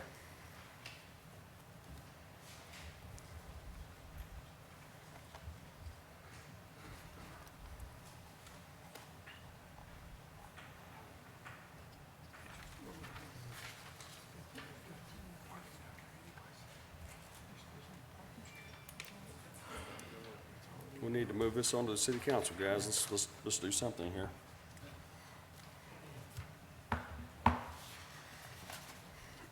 Make a motion to approve. Do I have a second? I'll second. Larry, was that you? Yes. We have a motion and a second to approve this request. All those in favor acknowledge by saying aye. Aye. Any opposed? Hearing none, motion carried.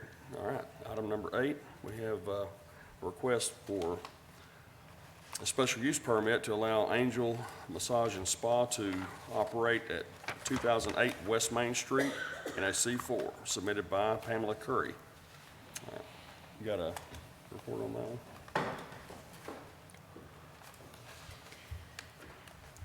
This is a special use permit for Angel Massage and Spa.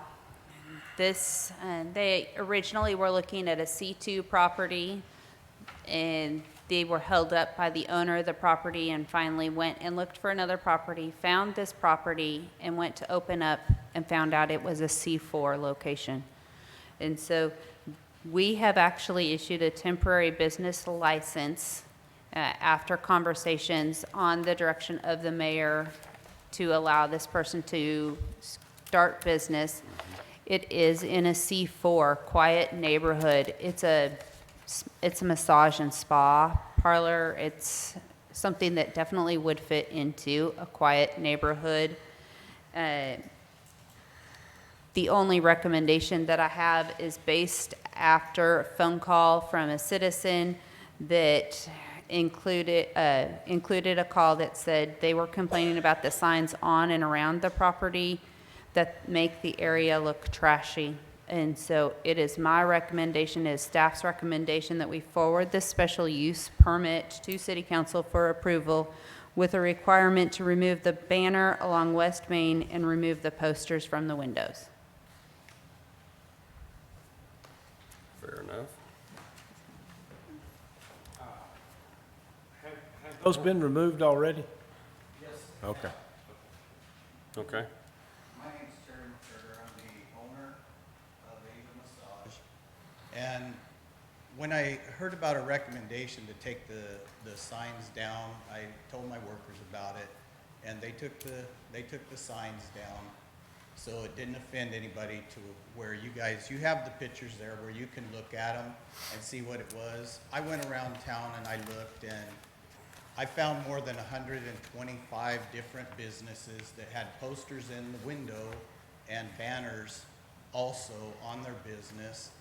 I have the proof of that, pictures of every single one of them. Nearly every business in town has posters relating to their business. Whether it's a hamburger place, you got hamburger in the window. If it's a tire place, you got tire posters in the window.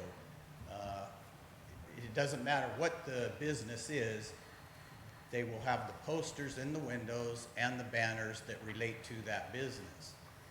Now, even there are some other massage businesses in Russellville. I did also take pictures of those. They also had posters in the window. I mean, we thought these posters were fine and good taste. We have looked at some that we considered trashy. We did not think any of these were trashy. None of them shows anything revealing. If you look at it, we're trying to, our business, we do stone massage, hot stone. So we were trying to show that, you know, in the posters, that it showed that you could get hot stone if you want to. We had planned on changing these posters to offer different things. For example, like couple massage, to show that it was available for both at the same time. And we noticed something when we had these posters up. All of our clients were women, and were actually open and available for men also. But we had planned to change them on our own just because we were getting all women and weren't getting any men. So we figured we needed to change our posters where half of them were for men and half were for women. So because the men are feeling like it's not a place for them, I guess they're looking at it like it's a nail salon or something just for women, because all of our customers were women. Apparently, each of these women were not offended by our posters. So I would just ask you to look at them yourself and see, do they truly look trashy to you? I mean, they didn't to us. They reflect our business and what we do. We do need to put the posters in the window. We've already seen we were getting 8 customers per day when we had those in there. And after we took them down, we noticed it went down to 3 customers per day. That's all we were getting. 8 customers per day, we can stay open and do well in our business. 3 customers per day, we will stay open for 3 months and try to make the business work, but we will close. Okay, so that's all. In other businesses, it might not make much difference, but apparently in ours, the banner and the posters made a much bigger impact than I would have thought it made, maybe because our building sits further back and the people can't see it very well, so they need something that they can see. But with 125 other businesses that I counted just on the same road, down and back, they all had posters of their business in their windows, and they also had banners on the road. And I might add, our banner that we had was on our property, on our side of the line of the easement that's there. There is one sign that is on the easement side of the line toward the road, but that's the city sign for this meeting. It wasn't our banner. Our banner was on the other side of the line, which you guys should have a picture of that shows exactly where the line is. If there's any question, I can kind of point it out to you to show you where we had put the banner, placed it, to make sure we were on the other side. When I went to the city originally, and I had talked to Brian, asked him, you know, what was the setback, what did we need to do to keep it safe for traffic. The way this sits, there's more than 15 feet for anybody going up to the road between where we had our banner and people accessing the road on Main Street. It doesn't block any view. We have since had this week some signs that went up that did block the view, and we're on that, but they were for like a judge's position, for some other city signage. We didn't know anything about any of that. We thought that did make it look trashy there too, because people came in and put so many signs up. They did this all in like 2 or 3 days, and we had like several signs there that we knew nothing about, and they didn't even talk to us about this. They just came and put them up. So, and most of those are still there. I think one blew away from the wind, but those are still there. And we had nothing to do with even putting those there. We don't know who did it. We just have been busy with other things, so we hadn't done anything. We couldn't get a hold of the people who they pertain to. It has to do with the judge, and it has to do with some other people that work in the city that are running for some offices. I figure there's some kind of temporary signage, but they should have asked us about that too before they put that in there. That's really all I have. If you have any questions, I'll be happy to try and answer. Thank you. Thank you.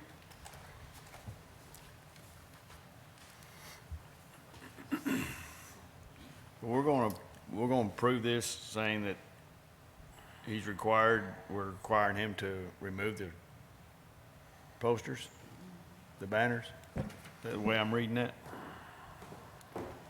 That is the recommendation that I did put together. Have y'all been by and looked at it? I have been by it and looked at it since the posters came down. How about when it was up?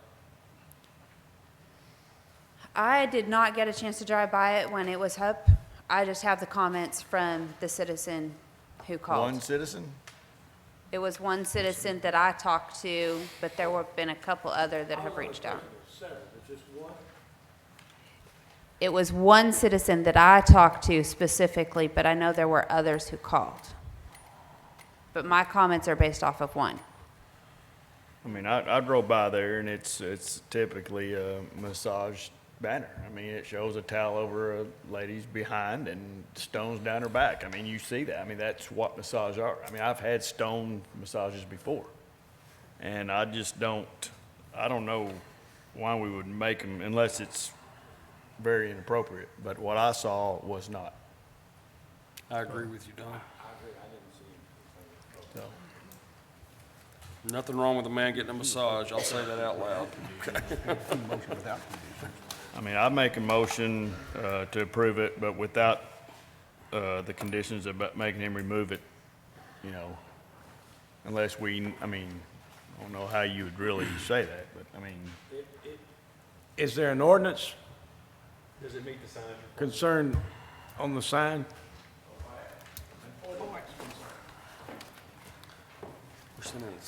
When we were reviewing the sign requirements, we did not take into consideration the posters because typically you do not take in consideration of posters when you look at signs. We do have a motion on the floor, gentlemen. Yeah. So, ladies. Do I hear a second? I'll second. Okay.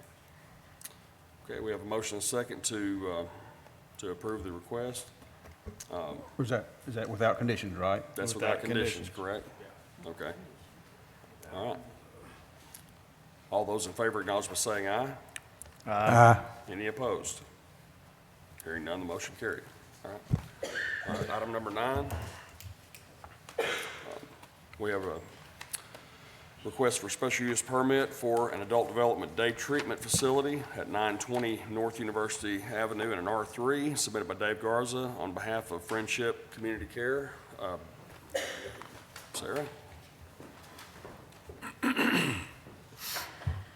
This is an application to change an administration building to therapeutic community care level 2 facility. a level 2, I'm not sure if you guys remember, we just updated the definitions and table of permitted uses to allow for level 2 facilities in an R3 zone with the special use permit application. And so this is an application as a result of updated definitions and table of permitted uses.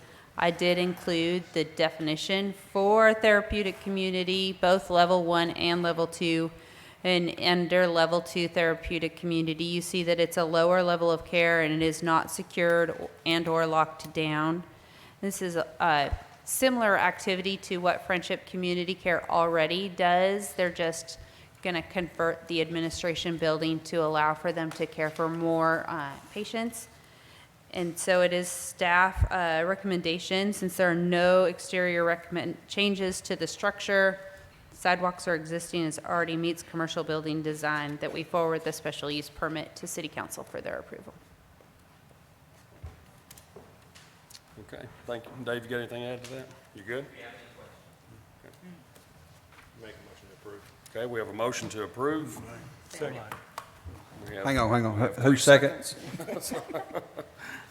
Shirley, was that you on second? All right, we have a motion and a second to approve this request. All those in favor, acknowledge by saying aye. Aye. Any opposed? I'm Hearing staying. none. Hang on. We got, okay, roll call. Jackamore, Yes. Barber, yes. Hatley, Yes. Cawthorn, Yes. Duffield, Lanier, Yes. Smith, Yes. Black. Yes. Okay. Okay, all right. What's the, is it 7-1? Just one abstain. Oh, one abstain, all right. All right, it's approved. So, all right, moving on to number 10. We have a request for large-scale development for Rick Taylor Transfer Station to allow a rebuild on existing concrete pad located at 3640 South Frankfurt, submitted by Dave Garza on behalf of Ricky Lee Taylor. Sarah? I do want to note this is actually 3 applications. So this is going to be, what item are we? We are on 11, or we're on 10. So this is going to be item 10, 11, and 12 that I'm going to talk about. It's the special use permit, the large-scale development with the commercial building design waiver.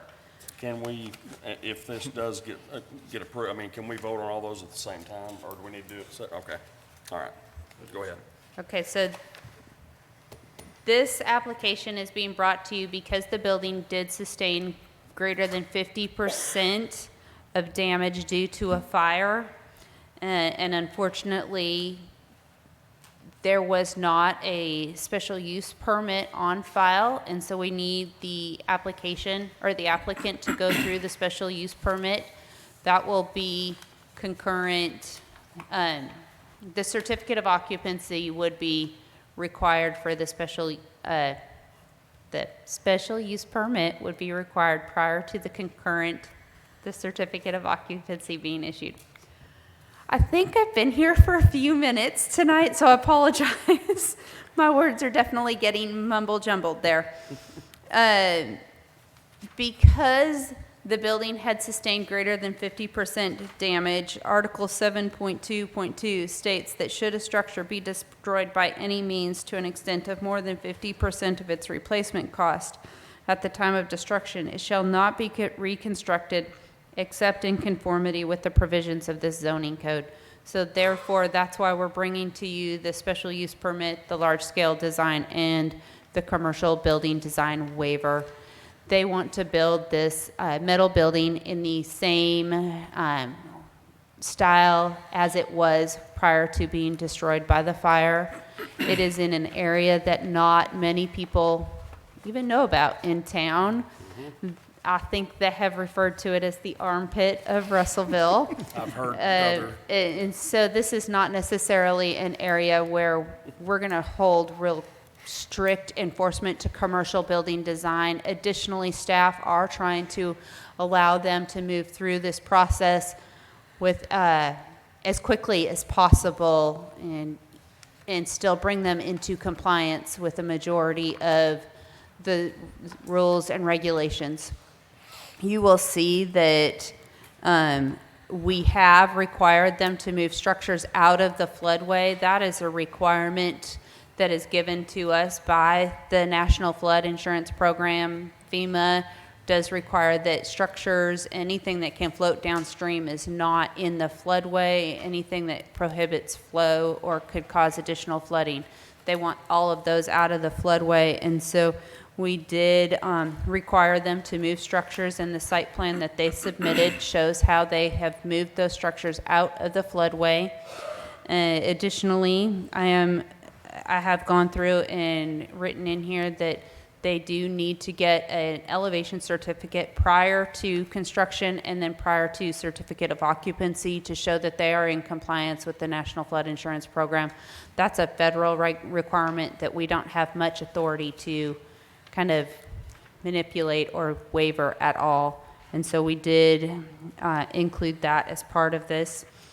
And I did note that typically sidewalks would be required. They're replacing a structure, but again, this is in that Arkansas River Industrial District character area that is proposed for sidewalks to be not required. And so I am not recommending that they build sidewalks. I don't foresee a lot of traffic, pedestrian traffic down there. And I did make a note that any new signs would have to meet the sign code. And then additionally for commercial building design, again, they're building a metal structure. It would not meet the regulations of the commercial building design, but there is a provision that allows them to go through the waiver, and that's what we're including here tonight. And so I've already talked about the floodplain. So we do, staff does recommend approving the large-scale development with the concurrent waiver to the commercial building design with the requirement that all property within the floodway be free of structures and debris, and that any structures within the floodplain meet the requirements of the floodplain management permit. And then staff also recommends forwarding the special use permit to City Council for their approval. Okay, Thank you. thank you. Dave? As in the case with Cogswell Motors, the special use permit is not because the business changed, it's because the code changed. Business was there prior. And so now they require special use, so this is kind of a cleanup for that.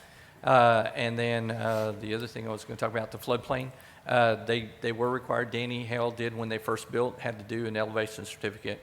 The flood zone out there is 327, and the finished floor, he had to concur. Bill Owens was city engineer at the time, and he did write a letter of examination that it was at 328.05. So the finished floor is 1 foot above that, but we will redo a new one for Ben to satisfy them. But at least I'm sure, I'm glad it's a foot above, so it does meet the ordinance that we have, because you can build 2.0 right to 327, but they're a foot higher. Right. Yes, sir. So he's gonna have to move his truck on him? Yeah, it's the 2 truck awnings. They're real close. One of them is in, one of them's halfway in, so it's just a matter of moving them. Yeah. Yeah. I move that Dave Garza tells Rick Taylor that he has to move those trucks. No, I'm joking. Okay, guys, does anybody have any questions regarding this? I think this is one of those cases that, it's, let's just let him rebuild. Motion to approve. Okay. On all three? We're voting on item number Separately? 10 only. 10 only. On 10 only, yeah. We have to vote on each one of these separately, so I have a motion to Who's the motion? approve. Okay, Who was that? that was Rick, that was Luke. All right, we have a motion and a second to approve this request for the large scale. Did it have conditions on it? Were there any conditions on that, Sarah? With the structures moved out of the floodway and elevation certificates. So that's with conditions. Who made the motions? I'm Cawthron, With conditions? as presented. Okay. They are with. Can we conditions. put 10, 11, and 12 together, Chairman? we No, cannot. we're just on We have 10. to vote on each one of them And separately. it does carry conditions, doesn't it? Does that carry conditions or not? It- Okay. We have a motion. With and a s- conditions. What? It is with conditions, right? Is that the motion? Yes, sir. Okay, thank you. I'm done. All right. We have a motion and a second. All those in favor, acknowledge by saying aye. Aye. Any opposed? Hearing none, the motion carried. Okay, item number 11 is the request to, for the special use permit. So. Make a motion to approve. Okay, we got a motion? Second. All those in favor, acknowledge by saying aye. Aye. Any opposed? Hearing none, the motion carried. I wish the other ones would have went this fast, guys. I mean, that'd been, all right, number 12, this is the request for the commercial building design. Do I have a, Motion to approve. okay. Who was second? Okay. All right, we have a motion and a second to approve. All those in favor, acknowledge by saying aye. Aye. Any opposed? Hearing none, the motion carried. All right. Okay, all right. Item number 13. We're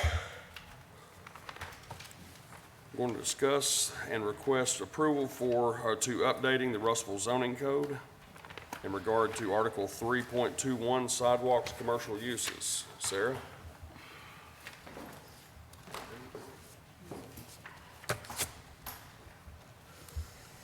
I did not necessarily want to bring any more text amendments to you. I did say that we were going to take a little bit of a break. However, this is more of a broken fix issue that we need to take care of, and that is why it is coming before you today.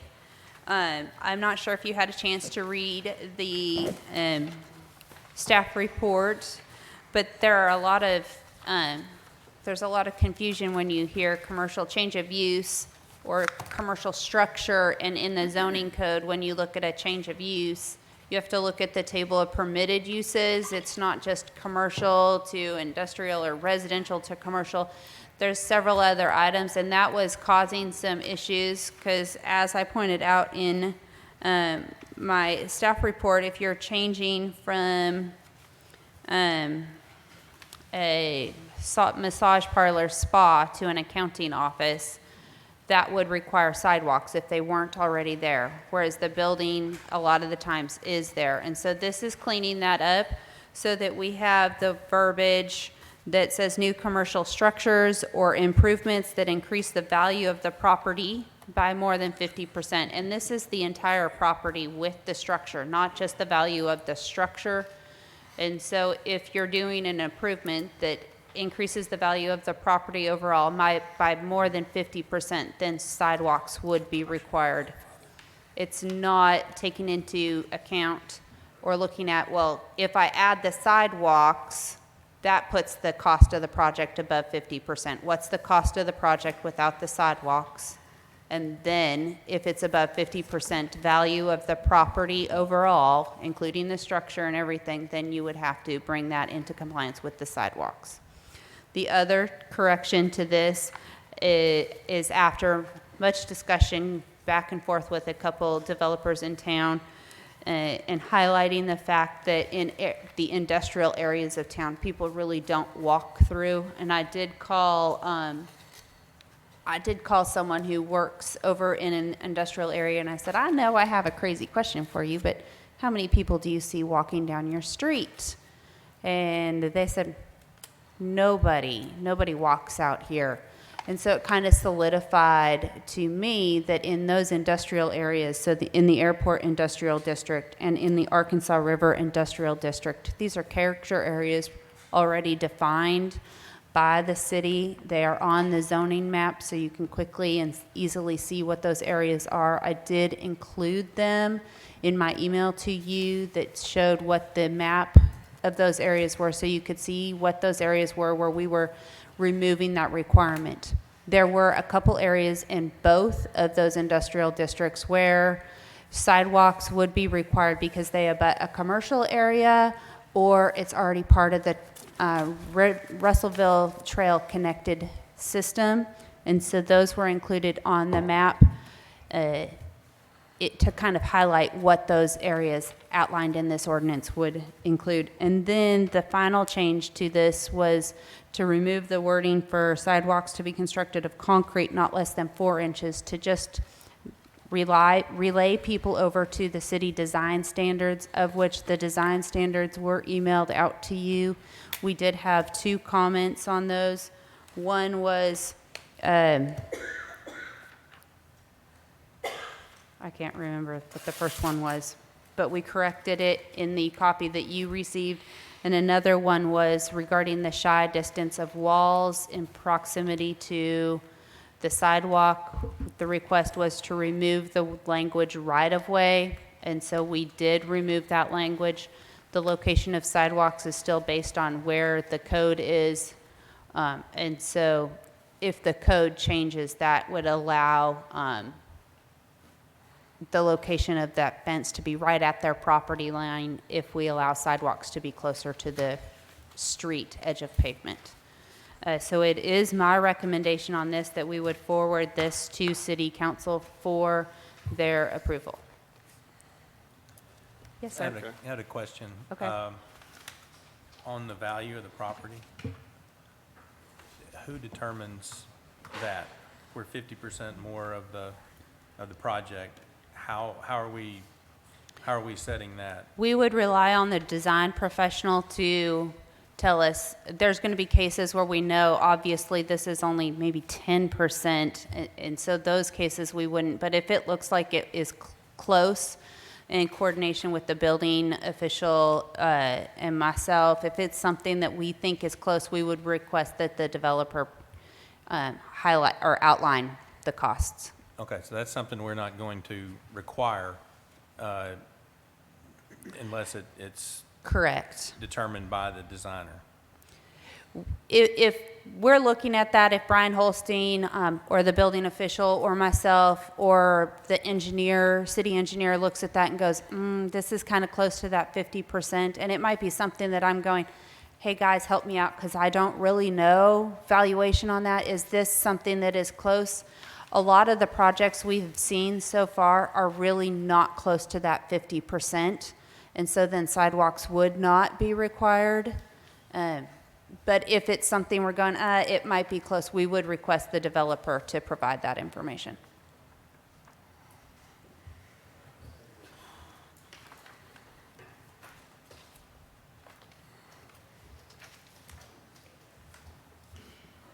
Okay. Sarah, what is the reason for what is the reason for adding that 50% requirement to the proposal? Because we do want to start to move towards that vision of a more walkable town, and as you have some areas that aren't just changing a use, but they actually are tearing down buildings and redeveloping an area, that is the time that we do want to bring that up to the standards and have a more walkable town. It's your bigger development projects that are going to really be impacted by these.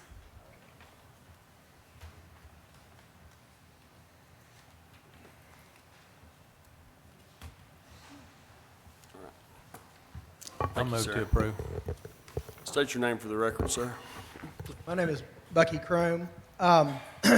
The changes that are in front of you here tonight have been, there's been discussion back and forth, and I would like to say that the city has listened to the discussion and has made changes that make sense for both sides.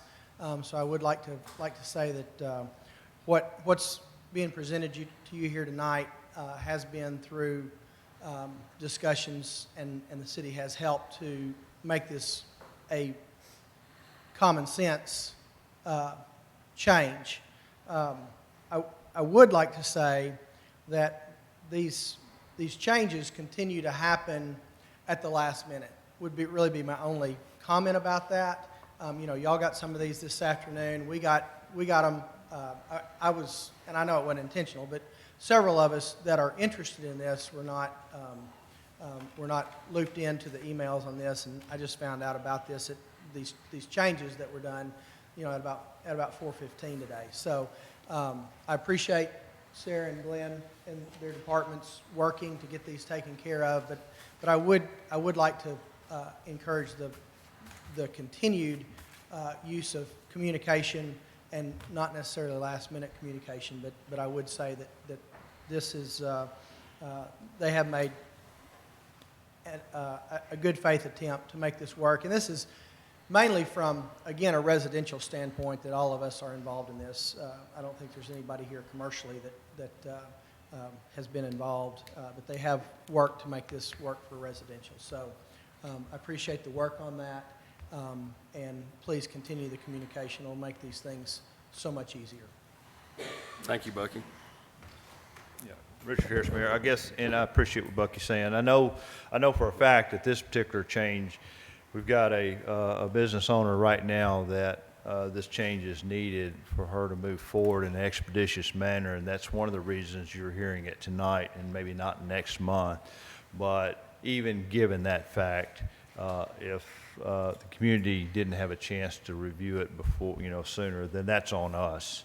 And I'll have that discussion, and we'll do better. But that's one of the reasons it's here, because we do have a property owner that's trying to close on a business and get moving without having to spend a lot of money to build a new sidewalk just to repurpose that building. And so that's why you're hearing it tonight. But like I said, I do agree. If we haven't communicated, we need to figure a way to do better on that. All right. Thank you, Mayor.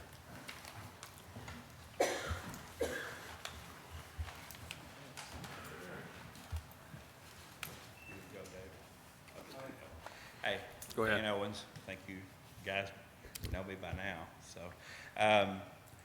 to clarify a little bit of what Bucky's saying, I think that we all had the written portion of this for a while, and I don't think there's any discussion on that. The sidewalk design is what we didn't get till later on, and even the revision today, I had to get someone to forward it to me at like, I don't know, what time was that? 4 o'clock this afternoon, 3:30 or 4. But I guess Glenn's been working a lot on the design standards, is that right? He's been doing most of that. And he and I had a discussion this morning. He made some changes. The area that I was concerned about is the shy distance that you see on there. Originally, that had right-of-way marking on it for the 2-foot distance. And my concern was areas where we have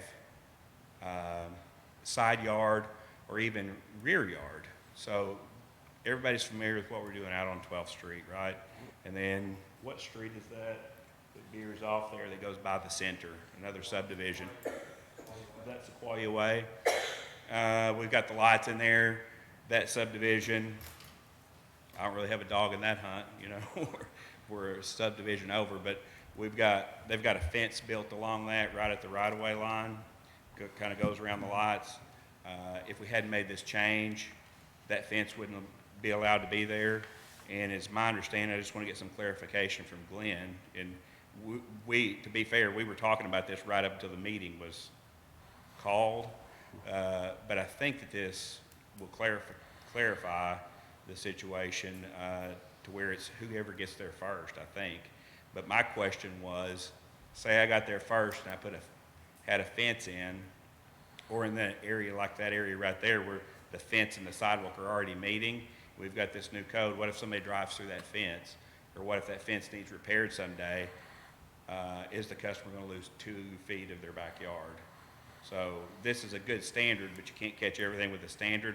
I just want to be sure that when we're passing this portion of it, that we've got things like that addressed. And like I said, Glenn's, that's not the intent of what he was doing, but that's just kind of a question that I had and kind of getting it down to the last second. Again, the written part, don't have any question. I did have one question that I didn't get a chance because there were other issues we were discussing that were more important, is just some clarification on why we need 3 inspections. I think on the design standard, it calls for an inspection of the forms, an inspection after you've poured it, which is reasonable, and then you had another 3rd inspection when you get the certificate of occupancy. Seems kind of redundant that we went from no inspections on sidewalks, and now we're gonna have 3.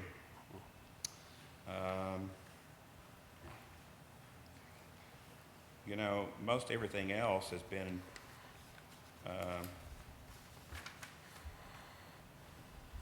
pretty well addressed. I did have one question, and Glenn said it's coming later, you know, in the areas of town where we've got sidewalk right against the curbs, not addressed in this drawing.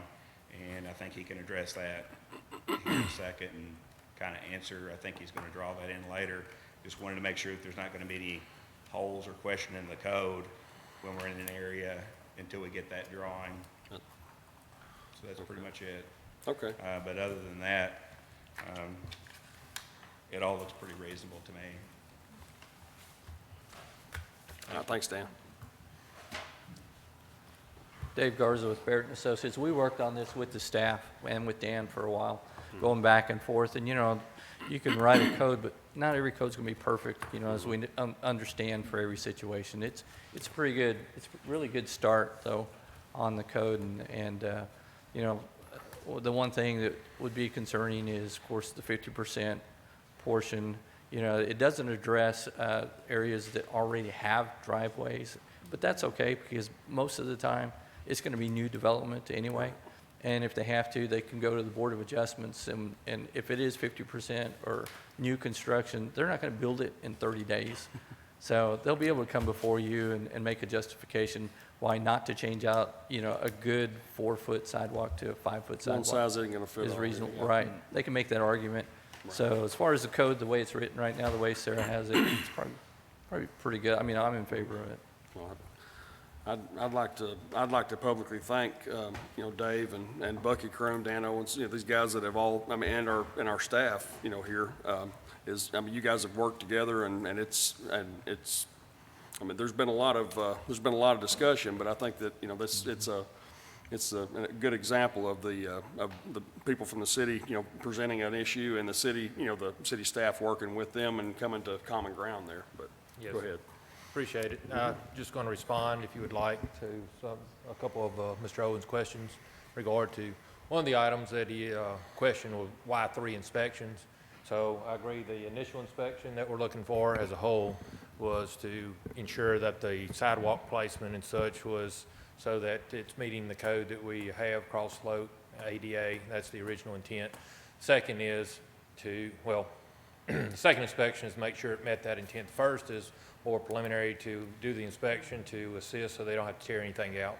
And then what I'm saying, or what we're asking for, is the third inspection, as the C of O is requested, as all the final landscaping, everything else is done at the final time, all that it's going to be is to verify there's no damage to the sidewalks before the city has to maintain that in the future. So that's...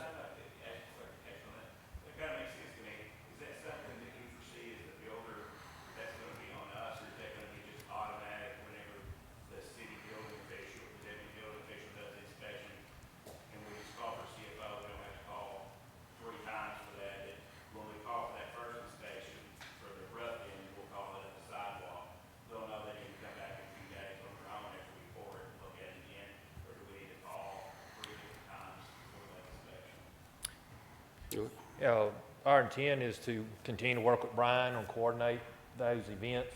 So depends on, I mean, scheduling. I'm not privy right now to the scheduling when you're wanting the sidewalk rough in. If you're doing that, normally I expect that tail end of the job after everything's been put in. Yeah, we can call you for that, but when I call you, that means I'm on the board the next day. Right, yes, sir.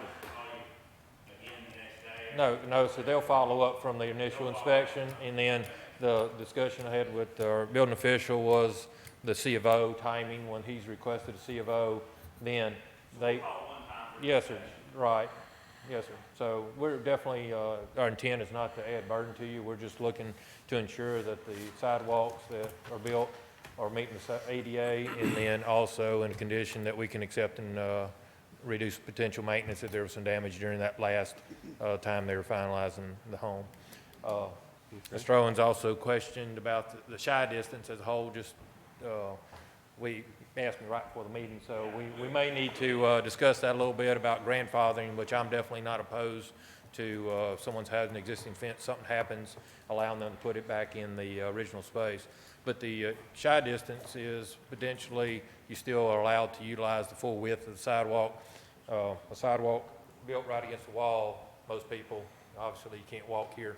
So that's the intent or the reason, and that's generally off the ADA code to still have a usable section.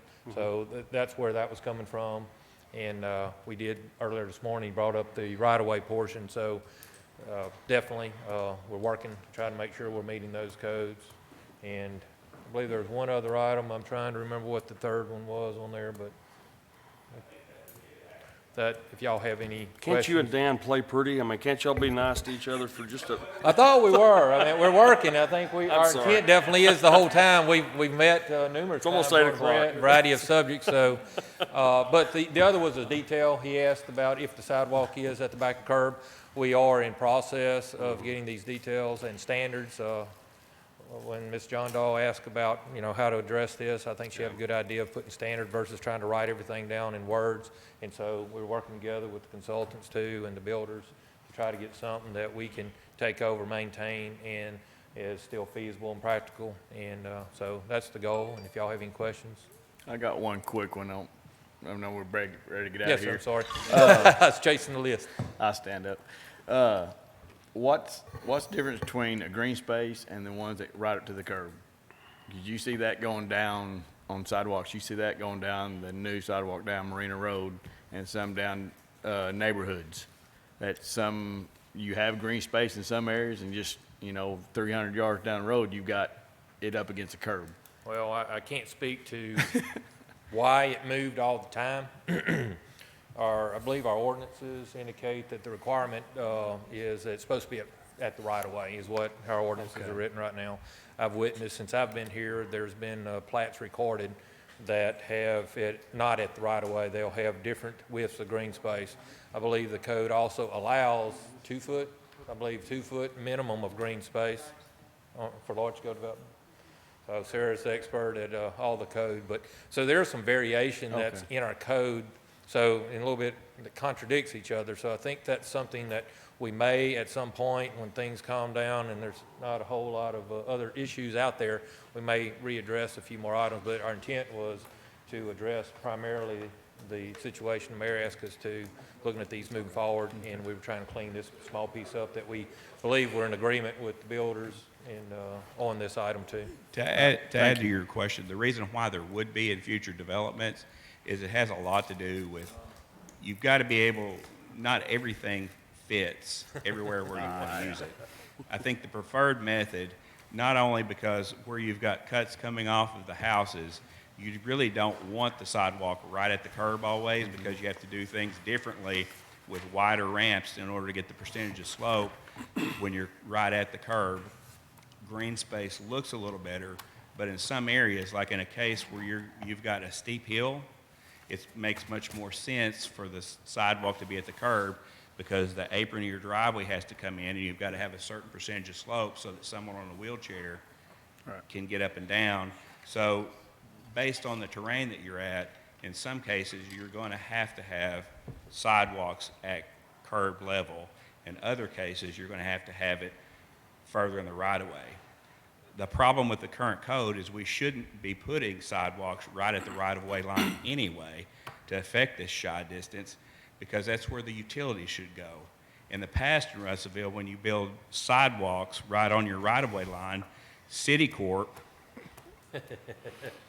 is, Jim's right here can tell you, that everything is behind the sidewalk, and then you've got to tear out that sidewalk and patch it in order to access the utilities. What we're doing in many subdivisions is what Glenn was talking about is we're coming 2 feet off the back of the curb, then a 4-foot sidewalk, then you've got some right-of-way left, your shy distance is taken care of, and then your utilities are there to surface the home because they're on the other, makes sense, right? It's on the other side of the sidewalk. Is this something we need to table till next, or something for you guys? Is this something that needs more discussion, more work, or is this something we I don't think so. I don't think so. My My big concern here is just that with this distance, with the shy distance issue, I just want to make sure that we're not trying to fix a problem and don't create another one. Right. Because there's always something, we're having that a lot lately with the code. We've thought that things are a certain way, and Sarah's enlightening us, that the way we've been reading it has been wrong. So I just want to make sure that we don't get enlightened, because the intent of what Glenn has here is not to take away 2 feet out of somebody's backyard. Right. And I think the mayor was very clear on that he doesn't want people calling him saying, why are you taking 2 feet out of my backyard? Yeah. That was my only concern about that. Is that, And I just wanted, Dan, you had pointed or asked the question about fences, if someone ran through the fence. If you're replacing a fence, and I just concurred with the building official, if you're replacing the fence in the same location where it was, there's no permit required. That was my question, so that answers my question. That was my concern. And so otherwise, the way this is written, back and forth, might as well stay here. Otherwise, the way this is written, then, it's whoever gets there first. Pretty much. So if you come in and you put your fence up, Yeah. but in new, the only reason why I'm asking this is because this is areas of town that are going to be affected by this new sidewalk plan. As far as the platted subdivision, we're never going to design the sidewalks to be right there, per what we just discussed about the utilities. So I was just what I was discussing is just going to affect a very small number of people, and they always could go to the Board of Adjustment. And unfortunately, there will be future updates to the sidewalk code. There were a lot of really good suggestions from Dave Garza that we did not bring forward because it would have been rewriting this entire section, and we just wanted to do a small section.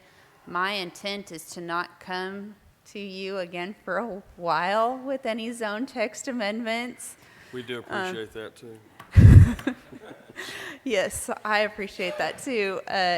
So this is just trying to clean up a small portion, but there will be, I mean, as you've heard, there are additional things with the sidewalk code, placement of where the sidewalks are, curb line or right-of-way line. It's a work in progress, That is a basically. work in progress, but my intent is to not bring that maybe for the remainder of the year. Well, let's move it forward then, guys. I mean, commissioners, what's your pleasure here?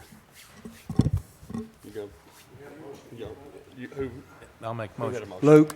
Luke did. Okay, do I have a second? Okay.